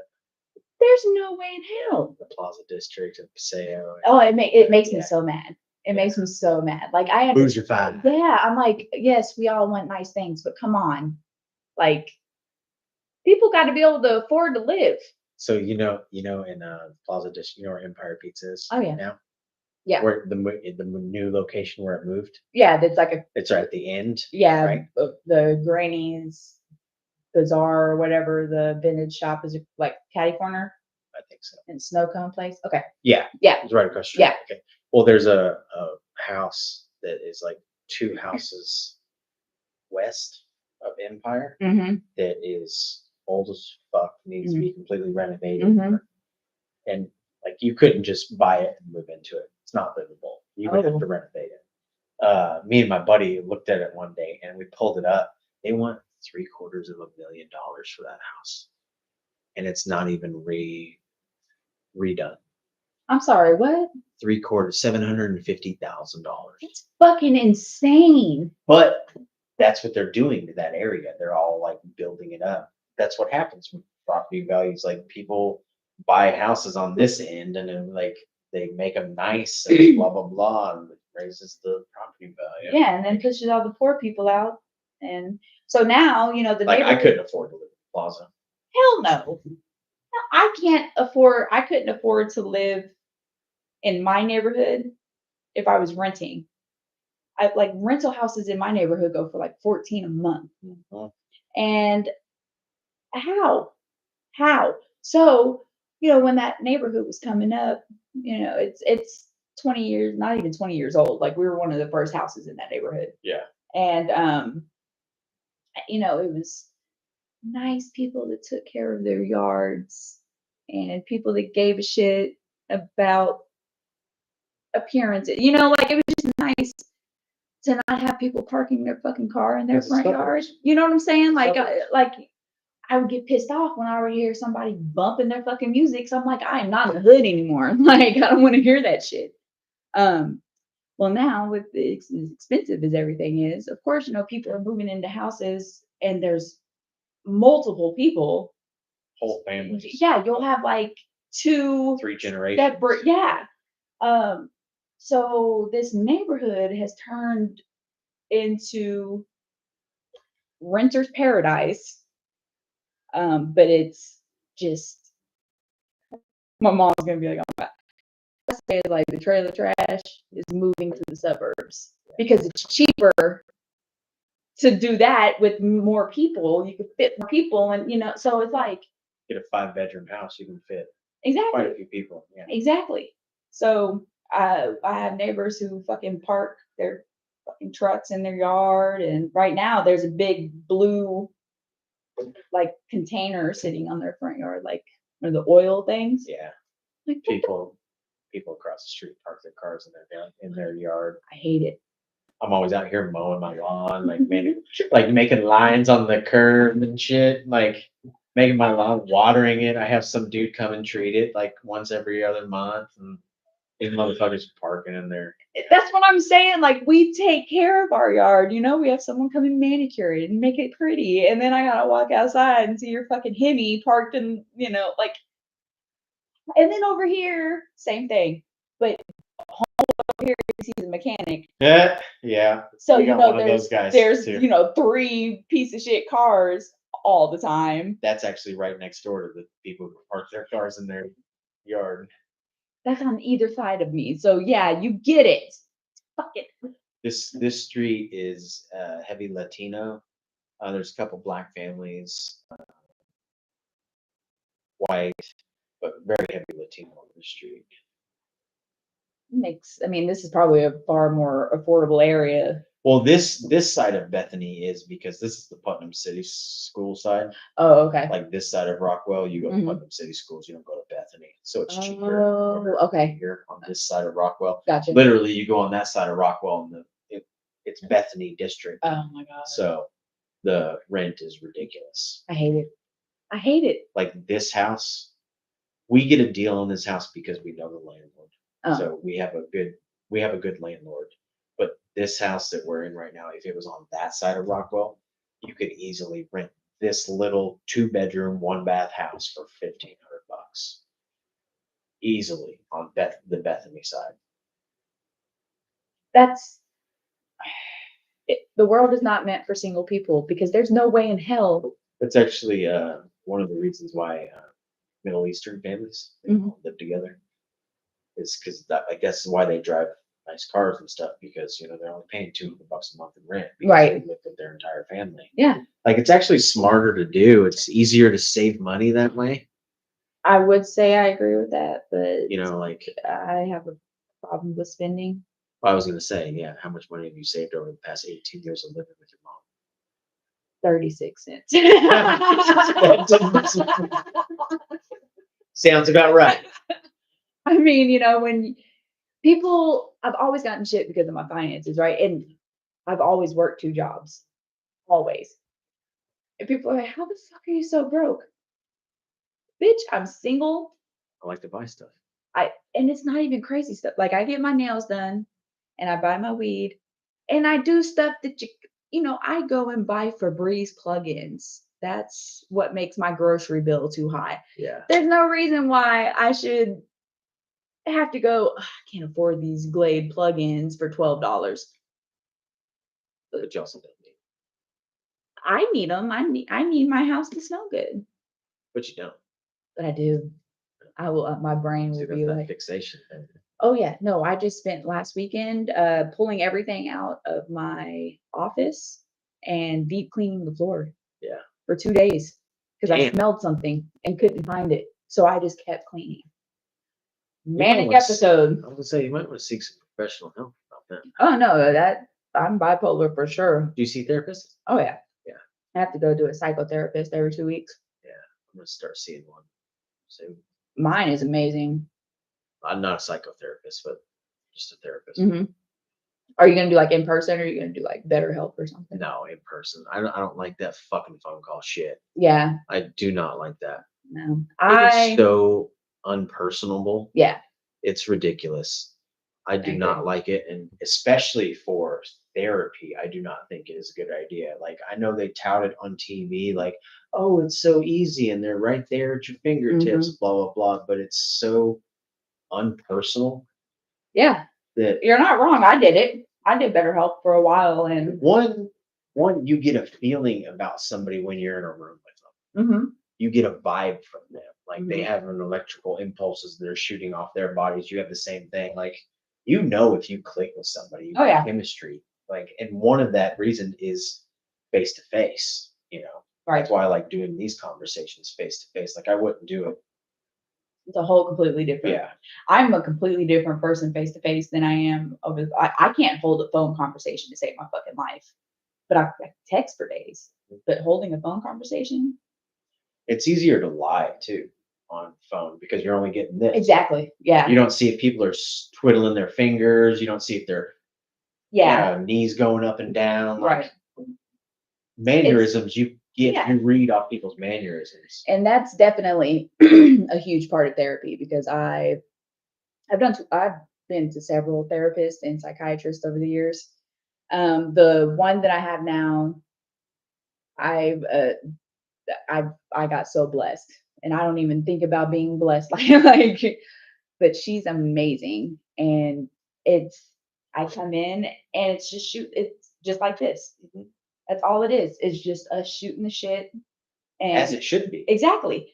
And I'd never, well, the therapist I had before her, he was amazing, but then he ended up he had to go overseas because he was Army Guard. Okay. So I lost it, and I was like, got fuck, he's my, deployed. yeah. And I'm like, he was a mate. Like, I loved him.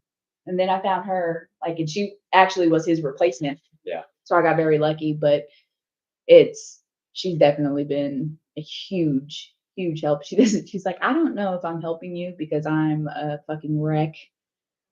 So, but I'm like, no, like, you're the only person I talk to about this shit in depth. Mhm. That, because I can't talk to a whole lot of people.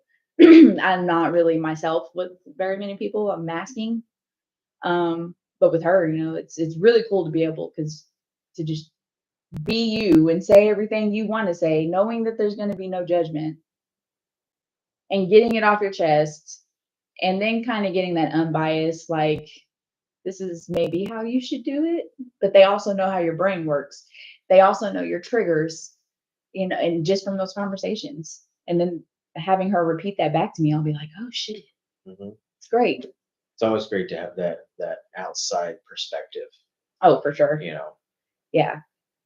Because I have a lot of, situations where I need that kind of perspective because my brain is a hot mess, Drowsy. You've seen it. It's everywhere. We've had many conversations over the years. Oh God, so many. Many. Many, many. That's why when I described doing this to you, I was like, it's just like when we had a conversation at the Loony Bin. Yeah. That's what they're kicking. Same exact thing. Same exact thing. Uh, That's how I describe it to people who are nervous about doing it. Mhm. Like, it's just a conversation between you and me. Yeah. If people listen to it, then they listen to it. If they don't, they don't. It doesn't really matter. I'm enjoying myself. Yeah. It's a good I time. really do this for my benefit, actually.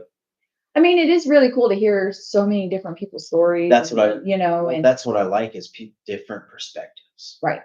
Like, I think that's very important. I think that's something that a lot of people lack. Oh, for sure. A lot of people are stuck in their little zone and they stay there because it's comfortable, Mhm. and they don't want to hear different perspectives because we all are the same, but we all are so different. Oh yeah. You know what I mean? Like, it's crazy how different we all are, but we're all human. We all bleed. We all have bones. We all have whatever, Mhm. but our minds work differently. Like, It's crazy the how way we see the world is right. different. Like, you could see something as being completely moral, like this is a moral thing to do, and I could look at them and be like, that is completely amoral. Like, that is not good shit to be doing, which is kind of like what we got going on right now with politics. Good segue into politics. I'm so smart, aren't I? Like, That's a fantastic segue. I should be a podcaster. I wanted to get into it anyway. I was in my brain. I was like, when are you going to switch this to politics? I mean, And you just did it beautifully. Thanks. What do you think about tea real quick? Okay. When you're You can try the squatty potty. yay!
worst part about doing it live Oh, is when you shit. go to the bathroom. You can't pause it. Look at this. Oh, look at this. You go pee. Apparently, Edmund got hit, Hail. Bad hail. and my daughter's car Oh, no. got fucked up. Her windshield is cracked. I'm sorry to hear that. You got insurance? You'll be all right then.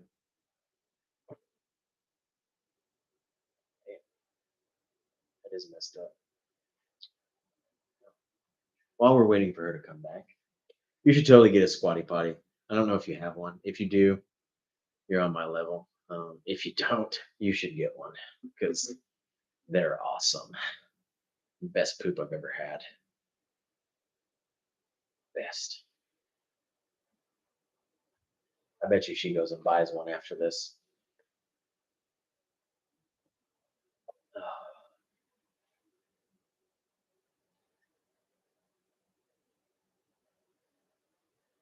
My wife woke up with perfect hair this morning. I don't know if you've ever seen a woman wake up with perfect hair, but it can just piss you off. It really can. Because, man, she was gorgeous this morning and just glowing. And I'm not just saying this because I'm bald, but it really pisses me off. Sometimes just, why do you have to have such perfect hair? Okay. My wife is very beautiful. Okay, just another thing I had to do. Did you put your feet up on the squatty potty? I did. It was comfortable, wasn't it? So comfortable. Yeah. I'm glad I gave it. It's actually how you're supposed to poop. That's the whole thing. That's the whole science behind it. Is like having your well, you have to think for hundreds of thousands of years we didn't have toilets, truth. so you literally just squatted down to poop. Yeah. And then that's what that makes your feet do. Uh-huh. So basically, you're squatting down. Genius. I know. Apparently, I'm very high right now. Game changer. 25 milligrams. That's Anyway, awful. that's. I'm sorry. I'm sorry. While you were peeing, I was telling everybody about how my wife woke up with perfect hair this morning. I know it pisses you off, right? Do you see this bullshit? I do Thinning? actually. I'm thinning. Are you? Hers is gray. I'd rather No, gray. seriously, she woke up this morning and her hair was just perfect, like beautiful, like glowing, like she was all pretty, and it pisses you off, man. Fuck her.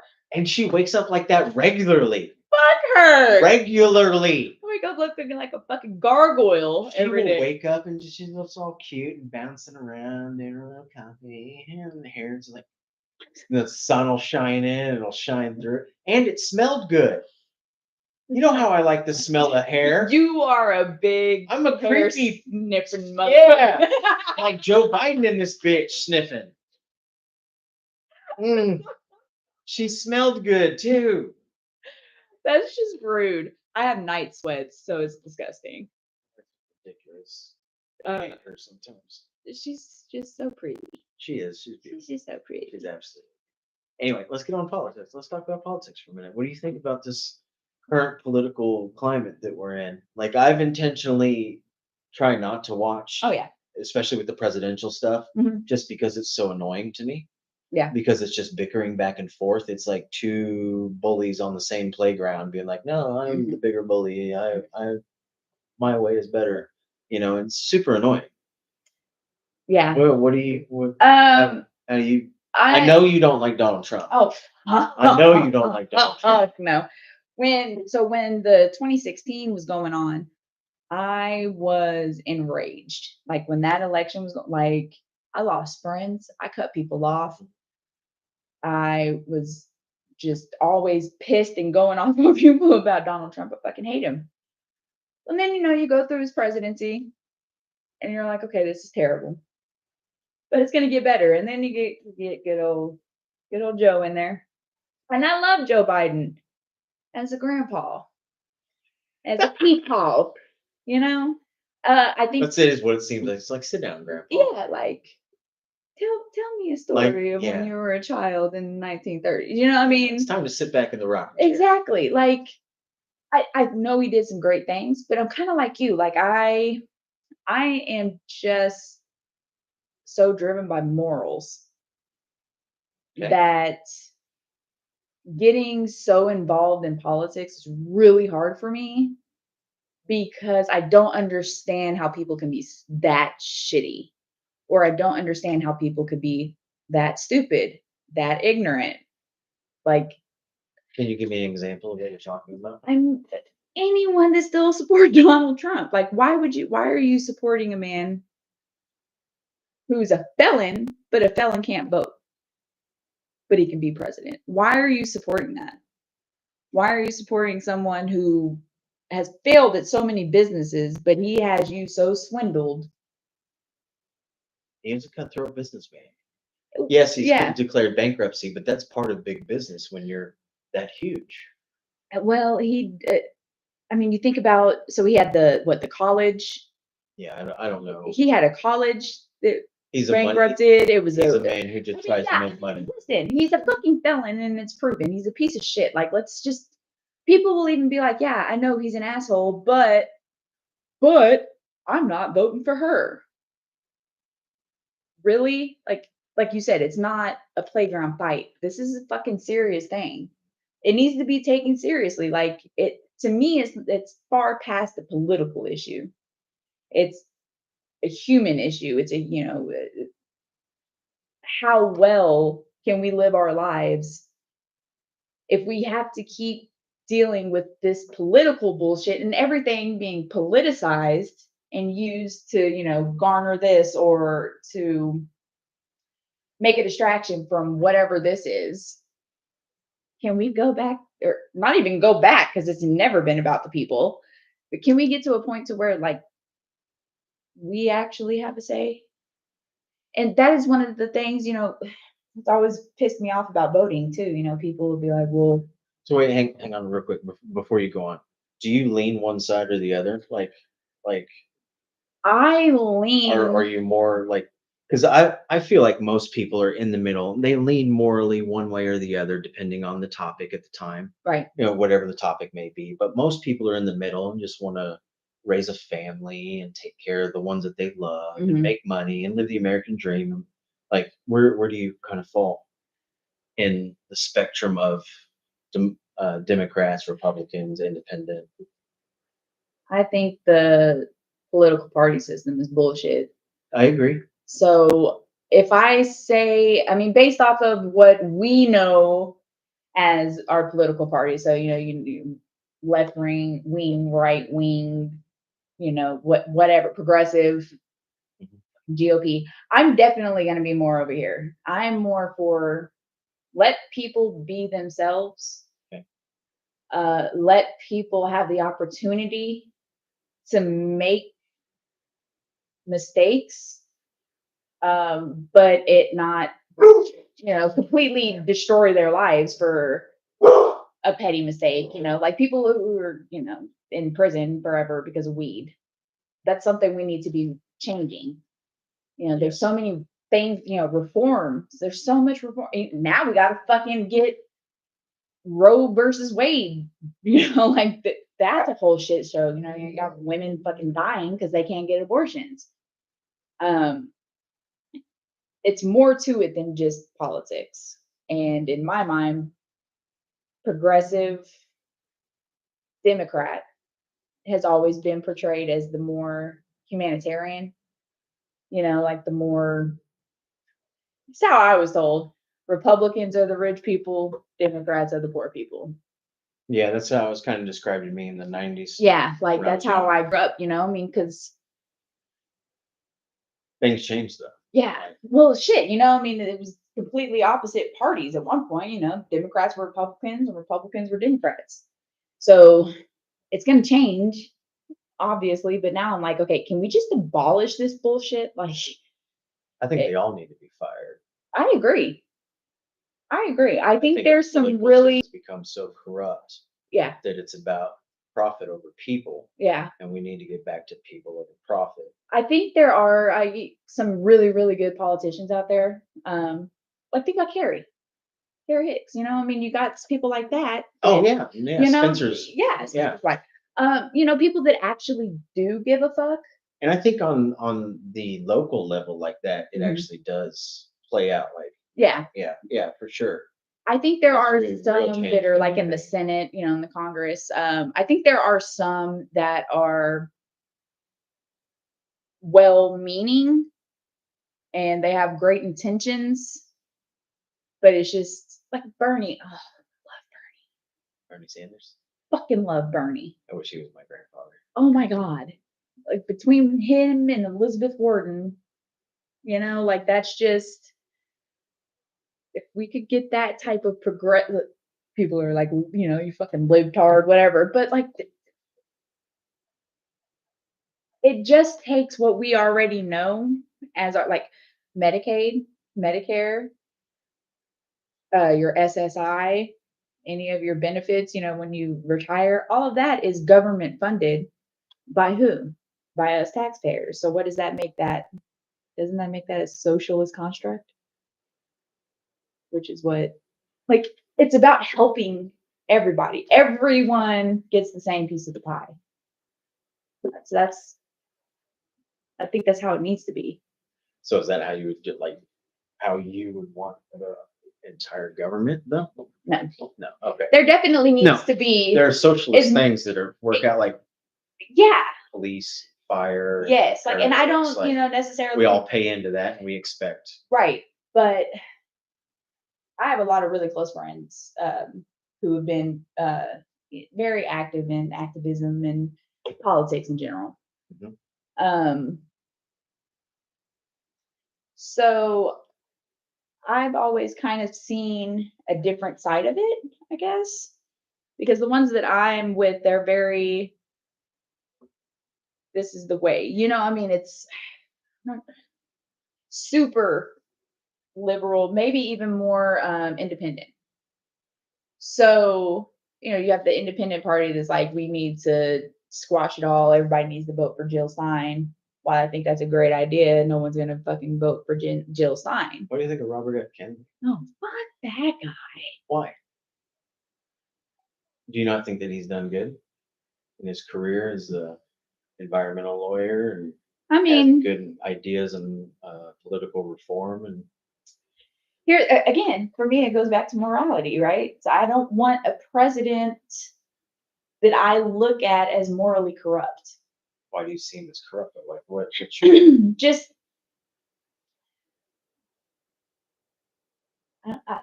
he just doesn't. He's not a good person. I don't know. Why though? That's a good question. I don't like him, Draws. Okay, that's the reason. That's why. when you're allowed to. I'm just curious. I really don't. I can't say like I hate him or anything. I really don't have much of an opinion on him, honestly. I just know that the what I've been told of him, or you know, What you've heard. right? Yeah, and of course, there's gonna be biased opinions, you know. I mean, because I don't No, I'm really not saying have that anyone. what you've heard is wrong. I'm just Right. Yeah, I mean, I've just we all heard. have that. We all like my feed on YouTube is very geared towards the things that I like to Oh, see. absolutely. You know what I mean? Yeah. Like it's not random videos that have differing opinions from the things that I like. Like it's very the algorithm works really well. Very well. Sometimes creepily. Yeah, like it works really well. Are you one of those people that like gets worried about the government interfering or listening in on your phone or The government's been listening in on your shit since the fucking early 60s, like 50s. yeah. Like I the mean, government, there's no actual privacy. no. That's why I don't buy into VPNs and shit Mm. because they portray this Yeah. anonymity that Yeah. they give you online. I'm like, if the government wants your shit, it's getting in your shit. Yeah. If a fucking really great hacker wants your shit, Yeah, no, yeah, they're gonna get your shit. absolutely. Like there's no more privacy. No. I think that the government wants ultimate power. Oh. And it's going to slowly find ways to take rights away from you. Oh, absolutely. And Have you Don't think that, and that's one of the things like this country's not meant for that. And we're still a young country and we're still figuring shit out. Yeah. That like we got to make this mistake, I think, No, I to think where stuff almost completely falls apart before we like, because that's what it's going to take for people to actually stand up and be like, hey, y'all are not running this shit properly and we don't like it. It's going to take it the bottom brands, of the barrel. like brands, they stand up. Like they're like, fuck you, no, you're gonna change this because of that. I wish we could do that more, but it's But you know what? France has a huge history Oh yeah, of that's being true. ruled by. Yeah, and America is not necessarily known for, Yeah. bucking the system. At least not our own system. But I almost feel like, so their whole point to break away from England was taxation without representation, right? Right. Yeah. And I kind of feel like we're getting back to that because we, as citizens, Mhm. pay into this huge federal system Mm-hmm. that ultimately, at the end of the day, these people are making decisions not on our behalf. They're making decisions based on corporations' behalf. Absolutely. What's best for the advancement of whatever. The oligarchy. Whatever, yeah, Yeah. the oligarchy. Mhm. And so we're kind of getting back to that taxation without representation thing. And eventually people will say, fuck you, you know? The comparison that I love is not love because it's fucking terrifying how close it is to Handmaid's Tale. I haven't watched that, but I've Oh, heard it was really good. Yeah. Keep talking. Let me get that water. You need a water? Yeah. You want cold or room temperature? Room temp.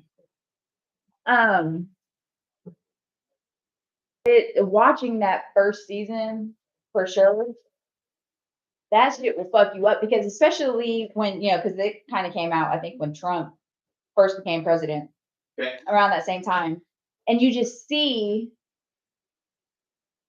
things that are happening there are like happening now. You're like, oh shit, and it's the government gets over. It's basically if this fucking Project 2025 were to happen, that's fucking Handmaid's Tale. Okay. Nobody has any rights. It's all faith and Christian based, and Do you not think that both sides are doing that type of stuff though? Oh, absolutely. Absolutely. I have zero faith in our I know you don't our like political Trump system. and everything. I have no faith in either side of our political system. I don't think that it's ever worked for anyone that it needs to work for the mass fucking majority. I don't think it's ever worked for any of us. Or you have to jump through so many fucking loopholes just to get anywhere. Like I've been in my career since I was 21. I'm now 37 with 2 degrees and 18 years of experience. I make $22 an hour. That's ridiculous. Yeah. So how can I have faith in a system that has never supported me?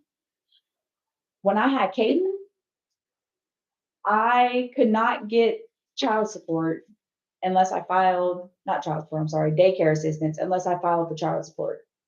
You know how Caden came along, I mean, didn't necessarily want to do that, but they forced me into it. Mhm. I had daycare assistance for maybe a year before I got kicked off. I was making $10.50 an hour, maybe. Were you making too much? Why did you get kicked off daycare? I think it's because I was working at the bin. Were you making too much money or something? They said I made $12 over. I had, out of my entire life, I did WIC with her, and then she had Sooner Care for a long time, so that did help because I didn't have to pay for insurance or anything for her. That's good. But now I do, and it's crazy. But the government has never helped me personally. It always just kind of. Why are you wanting the government to help you? Because it's You as an American citizen, especially if you work, if you're a fucking human dog, like be real, like I don't give a fuck who you are, what you are. I don't give a fuck about your credentials. I don't care about what your education is. Don't get me wrong. I love an educated person. But we're on the same level, honey. Like, you're gonna die just like I'm gonna die. Can't take the shit with you, right? Mm-hmm. So That's why I don't really think I get starstruck, because I'm like, you're just another person. I just have a really cool job. exactly, same thing. I get told at work all the time, you can't talk to such and such like that, and I'm like, why? Well, because they're such, like this is their and Just a person. it's a person, and I'm not being disrespectful, but I'm definitely not going to fucking tiptoe around you because of the doctor or the CPA or whatever the fuck is at the no. None of that has ever mattered to me. She's gonna take a shit. Oh yeah. What up, Killer Cat? Don't make eye contact. I don't like Don't make eye contact. I know y'all can't see this, but the litter box is right on the other side of the camera. So don't make eye contact with the cat. She might claw your throat out. like, My wife is convinced that she's gonna eat her eyeballs. that's a new one. Did she like wake up with the cat? Like, My wife has this thing about her eyeballs and getting plucked out by birds or a cat or something like that. that's an interesting phobia. Did she watch the birds and it just stuck with her? I don't know. I don't know what her issue is with it, but there's a bird flying around. She's like, That's great. don't knock over the camera, cat. Thank you. Very good. Very good. Eye contact was not made. Nope. Worry. No issues. No issues. What the fuck were we talking about? We're talking about the government helping you. Oh yeah, they never did. It's basically what it came. No, but I had asked you I why feel- you want the government, feel like the government should help you. I think that's what I asked. I feel like that is their civil duty as the government. Their original intent was to, have a governing body to make this country the greatest country in the world, which most of us have fucking lived under that impression for years. We all live pretty good lives, though, compared to a lot of people. Oh, don't get me wrong. No, like, am I grateful for a lot of the freedoms that we have? Absolutely. Like, I'm happy that I, could walk around and say absolutely as a woman. Mhm. Don't get me wrong. But my favorite saying that I've ever heard about America is a third world country wearing a Gucci belt. I like that. It's fucking perfect, right? I like that. It's what the fuck it is, You go to a hood dude's house who's got cockroaches and shit, but the motherfucker's wearing Gucci loafers, and you're like, what? Because under all the pretty, There's a lot of crap. there's so much. It's so bad. The homeless community, and all kids not eating, and there's so many ways to get around that. And that's what I mean about the corruption has become so blatant. Yeah. Where is all this money going? Exactly. It's not going to enrich our lives. No, at It's all. not going to enrich our communities. Our roads are still fucked up. Like, I mean, where's all this money going? not to any of us. Onto that top 1% fuckers. I'm Military industrial complex, now the pharmaceutical companies. Like, we need an uprising. I've been saying for a while it's going to take a civil war for shit to really change. I don't think it's going to be it would be very hard. for a civil war. It would just be very hard to go up against the United States military. If you have an indoctrinated military that its sole purpose is to protect this country, Mhm. and the majority of people in it believe that, it's going to be very hard to go against that kind of firepower. But what if they're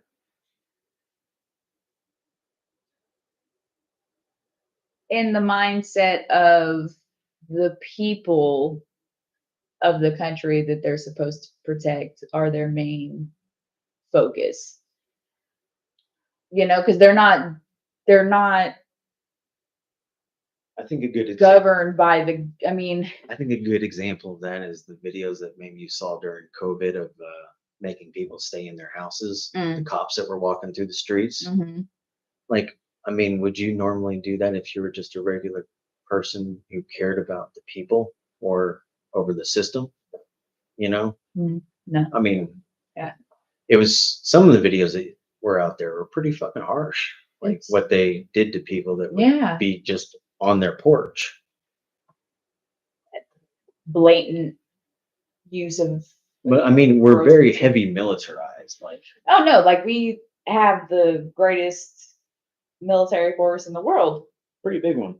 But I'm also like, that's great. I'm glad that hopefully we don't ever get nuked or something. But I'm also like, I'm not super proud of the fact that we have a super like the most violent, you know what I'm saying? Like it's just and then not only that, the way that we treat our veterans is fucking awful.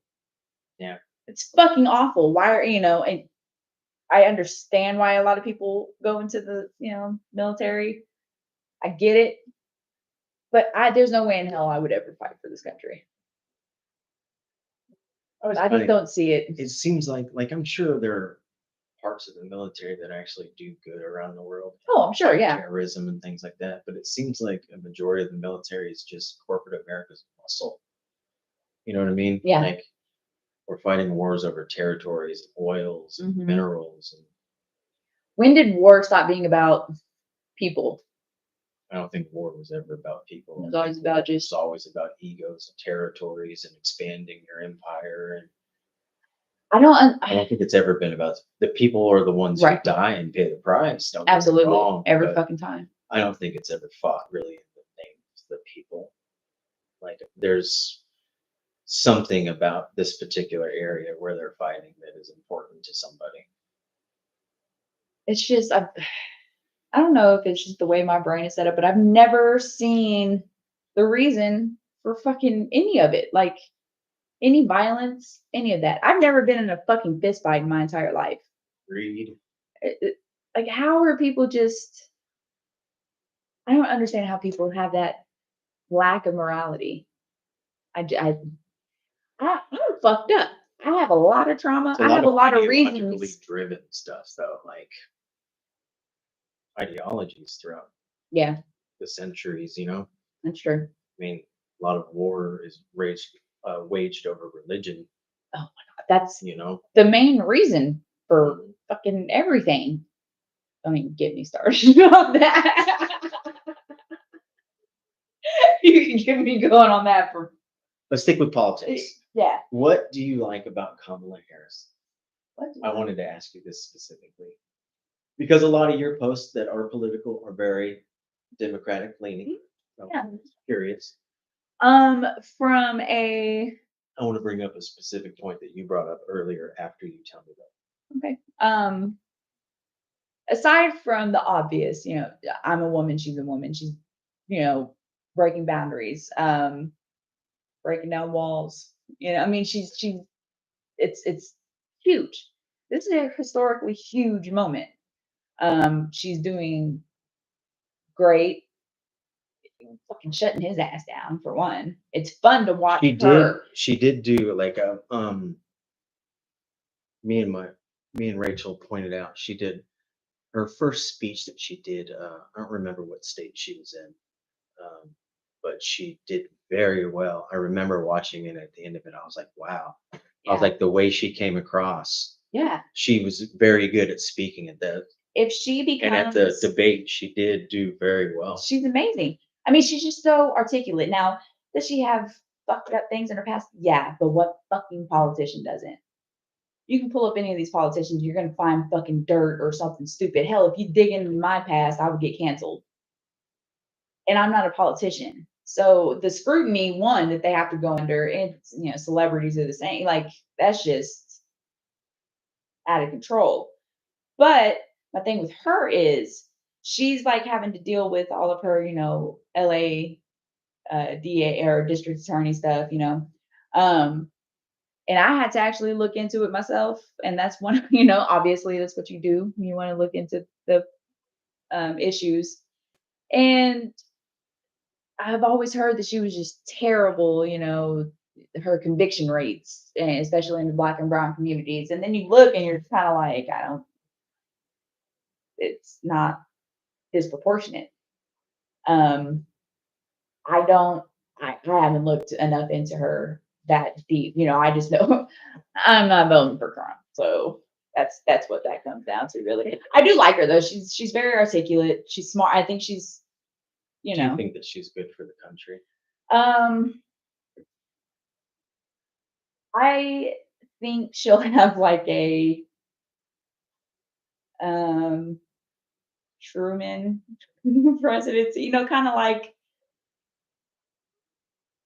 maybe like Joe Biden, kind of like she's gonna make, obviously if she wins, that's just huge progress for this country in the first place. Why? Because she is a We're gonna get into race, this yeah, real because quick. she's a We're gonna mixed get into this. race woman. And not only that, she will be, if she wins presidency, she will be the first sitting president who served in all levels of government. So, like judicial, Senate, Congress.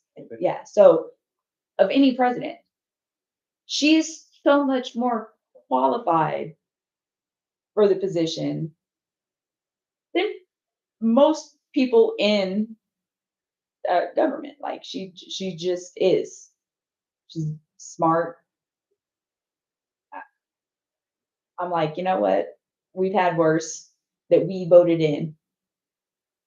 So I don't think she can do anything worse to this country than Trump already has or would bring, because it would just be a nightmare if he wins.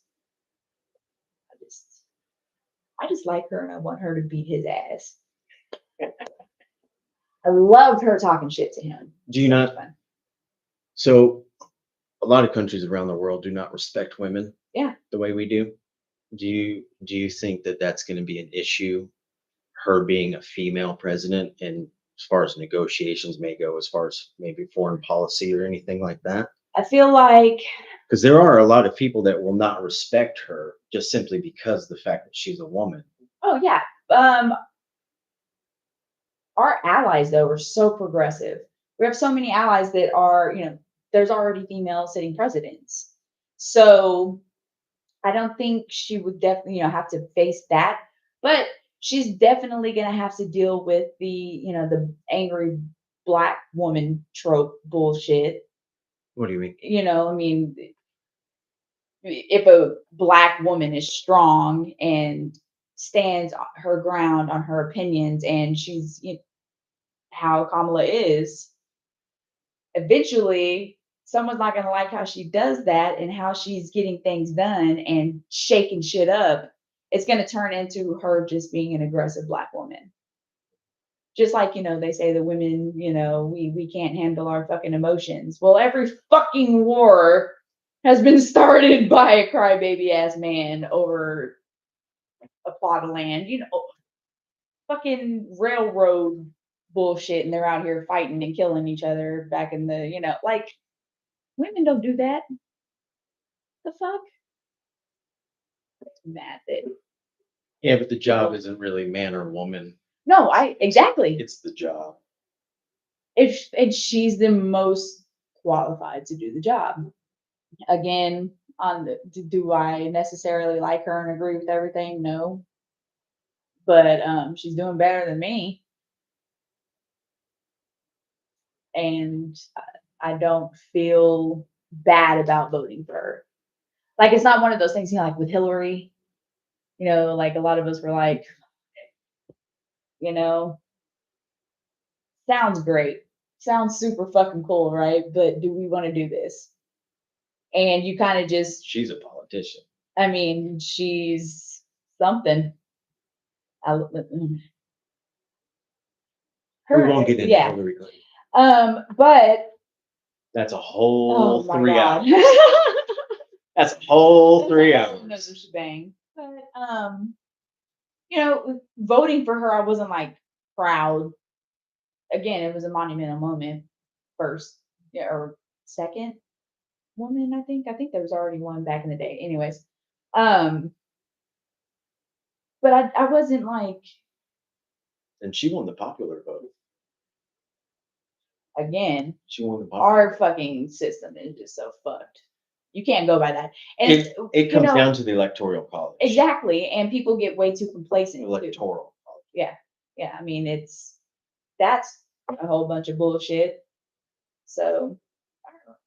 Politics makes my head hurt. Can I ask you this? Yeah. Earlier you said you don't like when people are locked up for marijuana and stupid shit like that. What about when Kamala Harris did it in California? How do you feel about that? Like, because that didn't. It's part of her. Yeah, it's the cannabis. Well, And the whole her laughing about smoking weed. Like, what about something like that? I think she was doing her job, but that doesn't negate the fact that it's still fucked up. There's some, it really just depends on the punishment in proportion to the crime. If you get pulled over first offense and you have, a fucking ounce on you, but it's your first time and you're in Oklahoma, no other offenses, nothing. And you get 30 years to life. Which has happened. Exactly.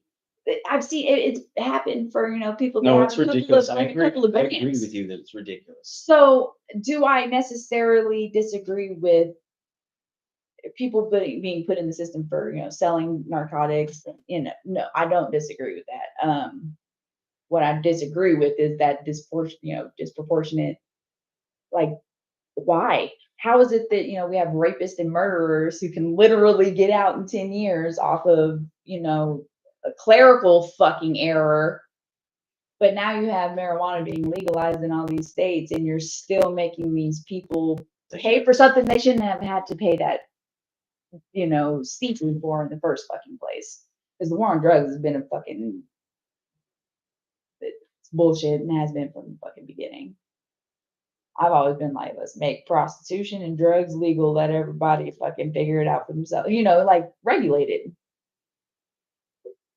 Why? Let people fuck their own lives up, honestly. No, a lot of people do think that they should legalize all drugs. You're absolutely right. A lot of people have argued for it. I mean, I just don't. I feel the same way about assisted suicide. Like, humans are going human. Whether you're regulated, put a law in, like, people are still gonna fucking do it. So, I think where I was going with the Kamala Harris thing is do you think that regardless of her qualifications, that kind of morality that she showed by doing those things is presidential? Like, I don't think that she's going to be a representation of the people. I don't think Donald Trump would either. right. I think they're both terrible candidates. Here's the thing. I don't know that any of our. Are you kind of like going with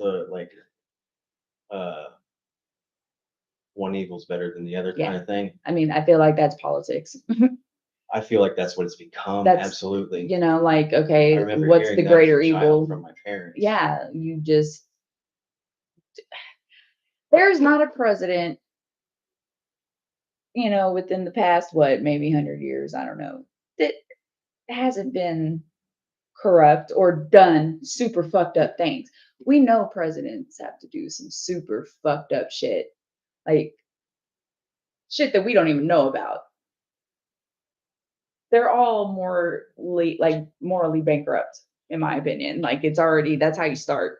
But I don't know if you have to kind of go into, you would think you have to be empathetic to go into politics. But I think now politics is most definitely dealt with as a business. Mm-hmm. So people are now disconnecting from the empathetic part of we the people. And it's just completely just washing out what the system is supposed to be for. See, that's what I find fascinating. Like with all the people that I talk to, whether you're on this side or this side, everybody's got that same kind of Yeah. thing. Everybody wants Whether they're literally, whether they lean this way or that way. everybody wants the same thing. It's just how do we get there is where the difference is. And That's where the trouble is I don't think they know. mm-mm, And I don't think they even give a shit. mm-mm. It's not about progression for most of them. I mean, like I said, I think there's some good ones in there that are trying, but you have to have more than a few. It's not how the game is played. Exactly. It's not. Did you ever watch House of Cards? Mm-mm. I can't stand fucking. No, you're not gonna catch me watching dramas. Oh, well, anyway. Yeah. So the way House of Cards played out, if anybody watched it, I had heard one time that I think it was Bill Clinton had said that that's how politics is, like the way the show kind of described, because he like kills people and Oh damn. yeah, it's pretty harsh the way cutthroat the way this show makes politics look. Which I'm sure is probably very close to the truth. Oh, With entertainment too, you have to look. It's always going to be based on truth. mm-hmm. We're all getting fed information that in some way, shape, or form is definitely true. Where the fuck else would that have come from? Like, that's not something, the way that they operate is not new to any of us. We know what the fuck they're doing. So, man. Sucks, doesn't it? God, I fucking hate it. It's like it's one of those necessary evils. Because you have to, I was always told if you don't vote, you don't have an opinion on the way your country I is think ran. that's stupid. I Everybody has opinion. I think if you're given the opportunity to vote and you don't, you're not doing what you're supposed to do as a human. I don't care if you think you're not being heard by the government.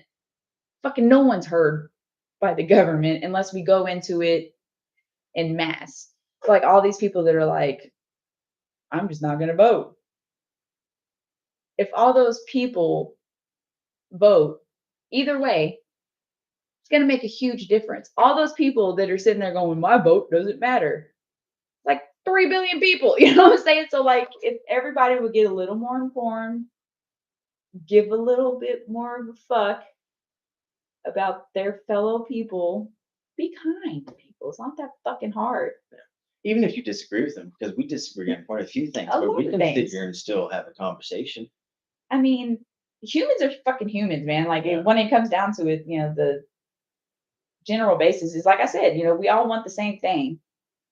We all want the same thing. We all want to be comfortable. We all want to be happy. We all want, shelter The basic and rights of being alive. fucking basic human rights. And people are being denied that shit. That's insane They're to all me. exploited in ridiculous ways. It's ridiculous. My other job, I deal with underinsured or uninsured patients. Mm-hmm. They come in through the hospital. I've been there. It's tough. It really is tough because I work at the heart hospital, so we'll get these patients that come in and they have no insurance and their bills are $200,000+. But say they get Social Security and they get like a little VA stipend or whatever, and it puts them over the poverty level or what their income level is for sooner care, and they don't get that shit. They're still only making $27,000 a year. How can you expect people to? People can't afford that. And it's just like co-insurance and co-pays. I work in the medical billing industry. That's my thing. I don't even pay my fucking co-insurance, co-pays, and deductibles. Why? Why pay them? It's a fucking scam. I swear to God. All the health insurance. So you're is a fucking saying scam. you don't pay your deductible? What are they going to do? Now your deductible, like your insurance stuff that they send you? Is that what you're talking about? Yeah, like when you get an EOB and they're like, "Hey, this is your patient responsibility." This is how much you pay. Mm-hmm. I always just pay that shit. Depends. It depends on who the who it's for, or if it's like I refuse to pay. I won't pay a co-insurance to save my life. So it's just because I know the ins and outs, and I I know it's a scam. It, No, it is. it's just I've- a fucking scam. I've It's just watched like with things about how they feed off each other. Yeah. Insurance in the hospital. Absolutely, it's ridiculous. It's the same way with like with education. It's the same fucking thing. So Our education is ridiculous. it's so stupid. The fact that we, especially our generation, we got told, you work hard, you go to school, you follow this plan, and you're gonna have, A job. blah, and blah, blah. you're gonna be well off. So all of us went and fucking got college degrees and shit. And most of us are better. Like, You're just in more debt. yeah, like I'm in so much debt from getting my 2 degrees. Like, but do I pay my student loans? No. Right now, it's like, in that save plan that Did your loans get forgiven during that? they're stuff? yeah, Did you get it's been anything from that? it was gonna be all canceled. And now it's on like hold because they keep fighting about it. With the government for paying for it? Yep. They keep putting stops on, they'll do a lawsuit here to, just to keep pushing it out. I don't So understand. they never have to pay it. Yeah, so guess what? People stop paying it. Mhm. What are they gonna do? It's just like, fucking credit scores, FICO score, like all that shit. They're doing rentals now that you're renting. I think it's through the companies, but if you rent through a company, they can report it for your credit. Isn't that stupid? Well, not Whether so or not- much because if you do get evicted, that shit's going on your credit. Mhm. So I feel like it's fair that if you don't pay and it goes on your credit, then you should be also getting perks of paying it, right? I just think It's all stupid. I just think The it's another fucking credit scam of the score, credit score. It's stuff. bullshit. Oh, I've you never don't had have a it. credit score, you can't do this. I've never had a credit score over 650. Like I don't care. I'm like, I'm never gonna be able to afford to buy a fucking house. So what do I need a credit score for? And I don't The really. housing market has become ridiculous. Oh, I'm doing tiny house if I ever do it. Tiny house? I'm doing tiny house. Put in somebody's big backyard. What I want to do is buy a couple of acres. This is the plan. Buy a couple of acres with maybe some family. I'm gonna build a tiny house, but like it's gonna be on a slab. Mhm. Let everybody else build whatever the fuck they want, because not everybody wants a tiny house Sounds like on you need that more than land. a couple acres. I know, but and just do a fucking compound, man. I would love to be fucking off grid, That would be awesome. but still have fucking electricity because you got solar, and like you could still have all the modern stuff, fucking running water and all that, but just to be away from people. I want to be in the woods. I don't. I would love to live in the woods. Oh my god, it'd be amazing. Out in the middle of nowhere. Perfect. Takes you 20 minutes to even get close to a town. I just want to be surrounded by trees at all times. That's just all I want. I think that's one of the things this city needs to do to upgrade itself, with all the shit that they do, the maps Mm-hmm. and everything they do. Like, they need to greenify this city. Yeah, they really do. You can plant trees, dude. I know, like, for all the shit that they knock down, Mm-hmm. like there's buildings that they knocked down over there on like 50th and May. They knocked that church down, and then they knocked down like that old that bank, the That's Gold becoming- Dome Bank, No, the Gold Dome's still there. Oh, there was something else. There was another building over there though that they knocked down. The church has now become. I drove by it the other day. I know there's going to be a Starbucks connected to it. Oh my god. Yeah, it's ridiculous. It's like a little shopping thing The one on 50th and May, right? in May. Okay. It was a beautiful church too. It was My wife, gorgeous. My wife grew up in that church. This is actually Really? Yeah, I stopped by and picked up. She doesn't like going by that corner Aw. because she grew up in that church and Right. she really loved it. And Aw. then they were going to knock it down. So after they knocked it down, I went and got a brick from the rubble and brought it to her. You're such a sweet husband. Who would have known? Damn right, you hear that, Mom Bear? I'm a sweet husband. I think I helped with that. I think I softened you a little bit after all those years. Whatever. They're good. No, I definitely added no softness to anyone's life. No, if anything, you just added more attitude. Attitude, but entertainment. I'm kind of funny sometimes. I say I'm situational. We all worked in a comedy club. We're all pretty witty people. This is very true. Very true.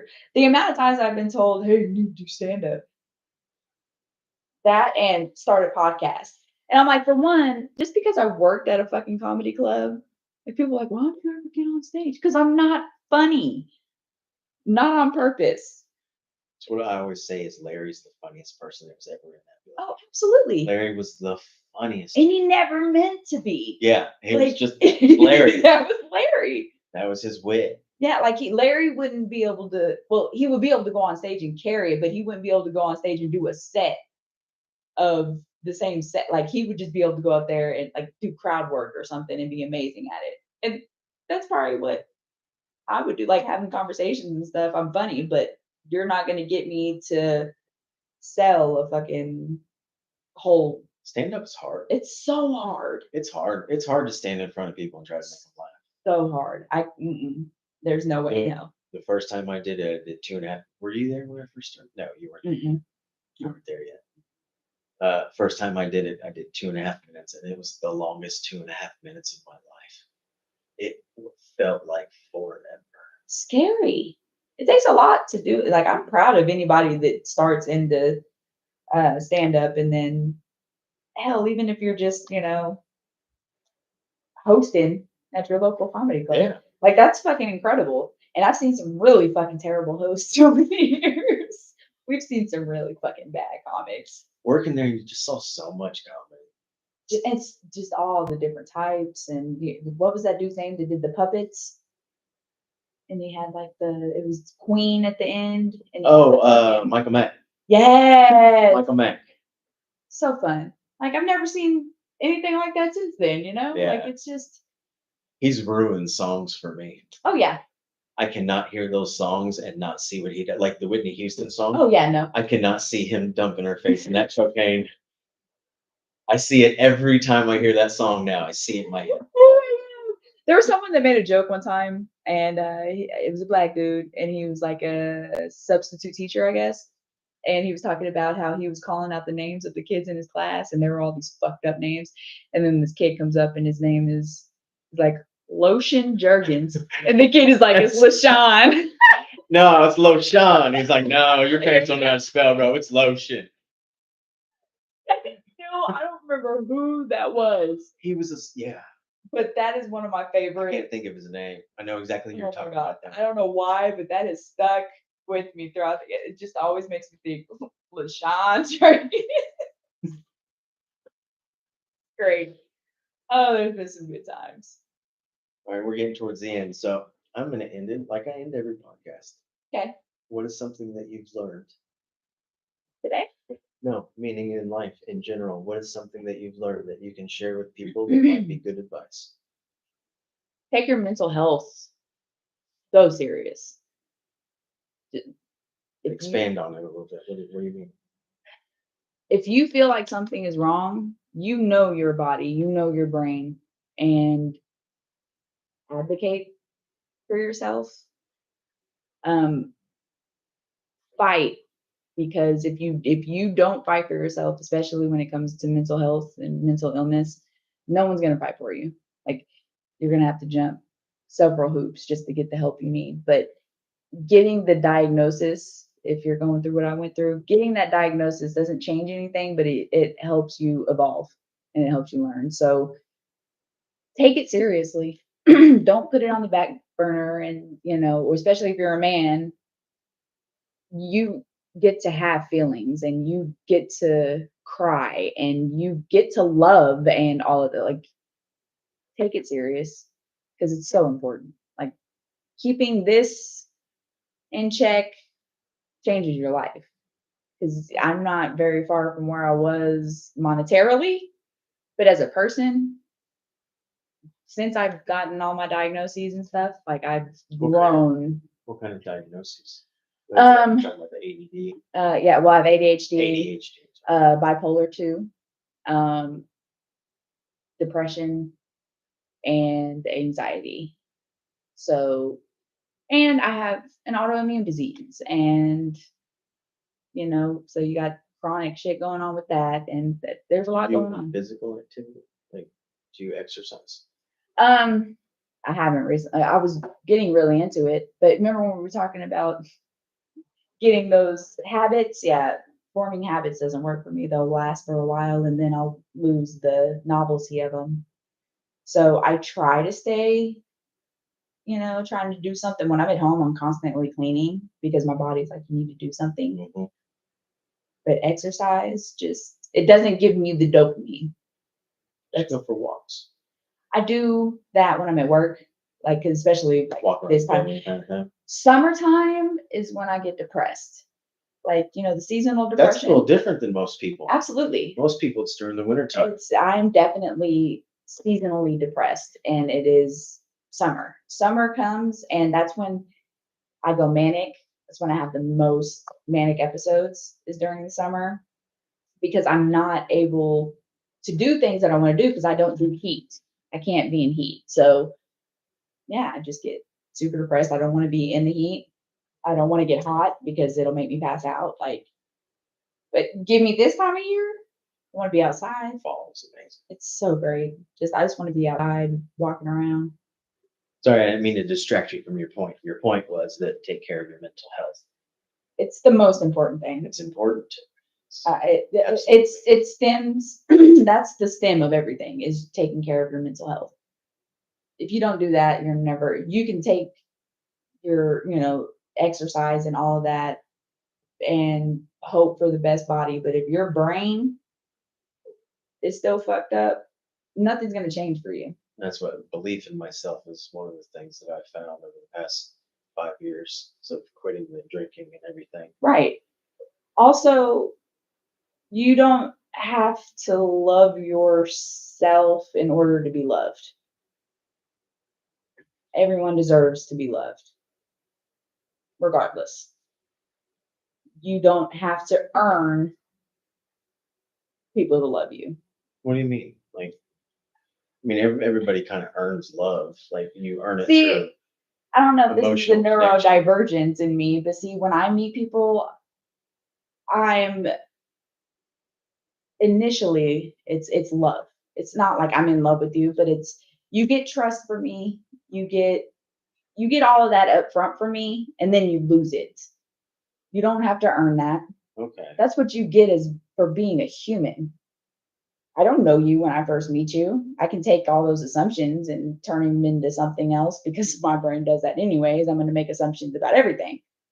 But that's basic. That's just what you deserve as a human. Yeah. Now, can you go and show me you're a shitty person? For sure. And then I'll be like, you have none of that. Like, I don't love you. Like fucking Donald Trump, fuck that guy. I don't love him. He doesn't deserve it. But people deserve to be loved and experience that. I'm not big on romantic love, but I know that, my daughter, that's been the only thing that I've done well, is raise her. So is this like the She's way a you like to beautiful young end? Yeah. Thank you. Yeah, no, she's amazing. Yeah. She's super cool. And I just checked her grades today. She's got like all A's and I actually wanted to talk about you being a mother and shit, but we got. Yep. It is all It's good. been 3 hours. Has it really? Yeah. That was like so fast. Time is fake, bro. So yeah, just past 3 hours on the thing since we started. Time is not real. I know. And I don't even have to. That's what I'm saying. Like, I love these conversations. It's so fun. Thank you for coming over. Oh, absolutely. This has been a Really blast. Appreciate it. Now I'm just excited to see it and then like cringe at my voice in my laugh. Oh, I don't watch it. I don't like watching myself. Dude, so you just like live stream it? You don't even Yeah. you don't. I use the YouTube software. Yeah. Good night, everybody. Okay, bye. I hope anybody watched. It doesn't matter. It doesn't matter. You're so sweet. Hi.